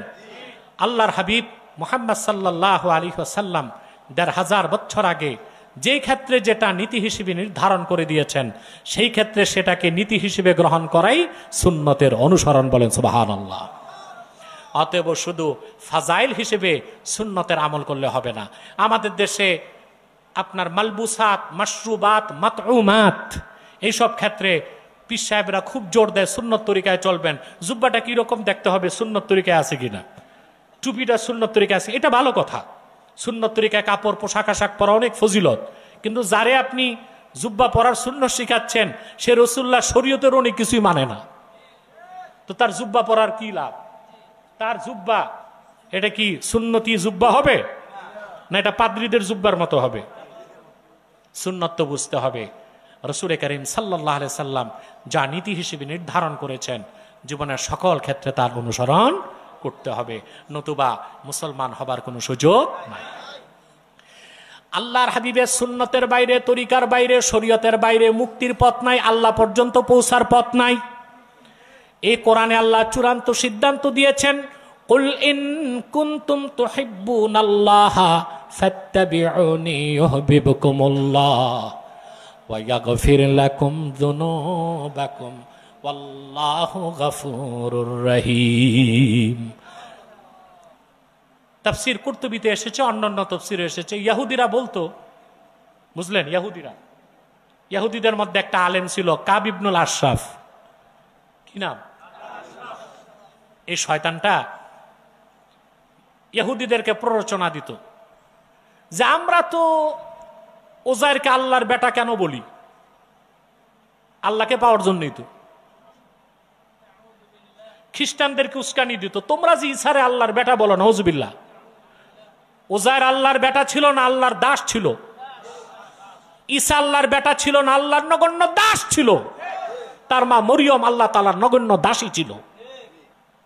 তো বলতে আমরা তো এই ধর্মগুলো পালন করি আল্লাহকে পাওয়ার জন্যই। আমার বড় কষ্ট লাগে, কাব ইবনুল আশরাফ অভিশপ্ত ইহুদি মৌলবী আলেম, ধ্বংস হয়ে গেছে 1500 বছর আগে, কিন্তু কাব ইবনুল আশরাফের কথাগুলো বলার মতো তথাকথিত কিছু ভণ্ড পীর সুফিবাদী বাংলাদেশে আছে। তারা মানুষ কি শিখায়? যে যার ধর্ম পালন করুক, সমস্যা নাই, সুফিবাদ চর্চার মাধ্যমে আল্লাহকে পাওয়া যাবে। এই কথাটা কুফর কিনা? শক্তি দিয়া বলতে হবে কুফর কিনা? আল্লাহর হাবিবের তরিকার বাইরে আল্লাহকে পাওয়া যাবে, এই সিদ্ধান্ত কার? যদি কেউ বলে যে যার ধর্ম পালন করুক, সবাই তো আল্লাহকেই চায়, এই কথাগুলো প্রচার করে গেছে লালন। কে? লালন। ঐতিহাসিকরা এখনো সিদ্ধান্তে পৌঁছতে পারেনি লালন কি হিন্দু ছিল না মুসলমান ছিল। এটা একটা বিতর্কিত বিষয়, মানে সে ছিল একটা সন্ন্যাসী, একটা ধর্ম, সে লালন একটা ধর্ম বের করে গেছে, মানে যত আকাম কুকাম ওর ধর্মে, লালনের ধর্মে এগুলো বৈধ কাজ, বুঝলেন? নাউজুবিল্লাহ বলেন। তো সে ওগুলো প্রচার করে গেছে যে যে ধর্ম পালন করুক সে তো আল্লাহকেই চায় না। আল্লাহকে পাইতে হলে তরিকা ধারণ করতে হবে। কি লাগবে? ইহুদিদের কথার জবাবে, খ্রিস্টানদের কথার জবাবে, আর মক্কা মুকাররমার মুশরিক যারা ছিল, মুশরিক আবু জাহেল, উতবা, সাইবা, মুগিরা, আবুল বুখতারি সব ছিল মুশরিক। কি ছিল? ওরা কিন্তু আল্লাহকে বিশ্বাস করত, কিন্তু দেবদেবীরে কি করত? খোদা মানত, খোদা মানত, দেবদেবীরে কি মানত? খোদা মানত। তো আল্লাহর হাবিব সাল্লাল্লাহু আলাইহি ওয়াসাল্লামকে আল্লাহ বলেছেন, আপনি তাদেরকে জিজ্ঞেস করুন, ওয়ালা ইন সাআলতাহুম মান খালাকাস সামাওয়াতি ওয়াল আরদ লায়াকুলুন্নাল্লাহ। আপনি যদি তাদের জিজ্ঞেস করেন আকাশ জমিন কে তৈরি করেছে, মুশরিকরা এক কথায় বলবে আল্লাহ সৃষ্টি করেছেন। আল্লাহ তাআলা আবার বলেন, তাহলে প্রশ্ন করেন আপনি মুশরিকদেরকে, তাহলে আল্লাহকে বাদ দিয়া এই হাতে বানানো লাত, মানাত, উজ্জা 360টা খোদা নামের বেহুদার ইবাদত কেন করো? ওরা জবাব দিয়েছে, এগুলোরে আসল খোদা মানি না, মানি তো আল্লাহকে। ওয়ামা না'বুদুহুম ইল্লা লিয়ুকাররিবুনা ইলাল্লাহি যুলফা। এগুলোর ইবাদত করি যেন এদের ইবাদতের মাধ্যমে এরা আমাদেরকে আল্লাহ পর্যন্ত পৌঁছায় দেয়, যেন আমরা আল্লাহর নৈকট্য পেতে পারি। এই সব ছিল কি তরিকা? ভুল তরিকা। কি ছিল? ইহুদিদের তরিকা ভুল, খ্রিস্টানদের তরিকা ভুল, মুশরিকদের তরিকা ভুল। আল্লাহ পর্যন্ত পৌঁছার জন্য আল্লাহ একটা তরিকা বলে দিচ্ছেন। আল্লাহ বলেন, কুল ইন কুনতুম তুহিব্বুনাল্লাহ। প্রিয় হাবিব মুহাম্মদ সাল্লাল্লাহু আলাইহি ওয়াসাল্লাম অবিশ্বাসীদেরকে, কাফেরদেরকে, মুশরিকদেরকে বলে দেন, যদি তোমরা আল্লাহকে ভালোবেসে থাকো, ফাত্তাবিউনি, তাহলে আমি মুহাম্মদ সাল্লাল্লাহু আলাইহি সাল্লামের অনুসরণ করো। তার মানে রাসূলুল্লাহর অনুসরণের বাইরে কোনো ধর্মচর্চা, কর্মচর্চা, মতবাদ, দর্শন, সুফিবাদ এগুলো মানার মাধ্যমে নাজাতের কোনো ব্যবস্থা নাই, আল্লাহ পর্যন্ত পৌঁছা যাবে না। যাবে?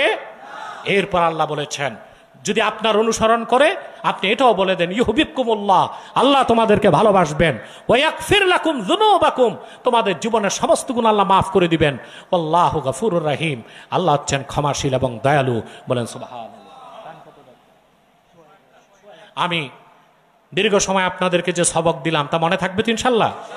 জোরে বলেন।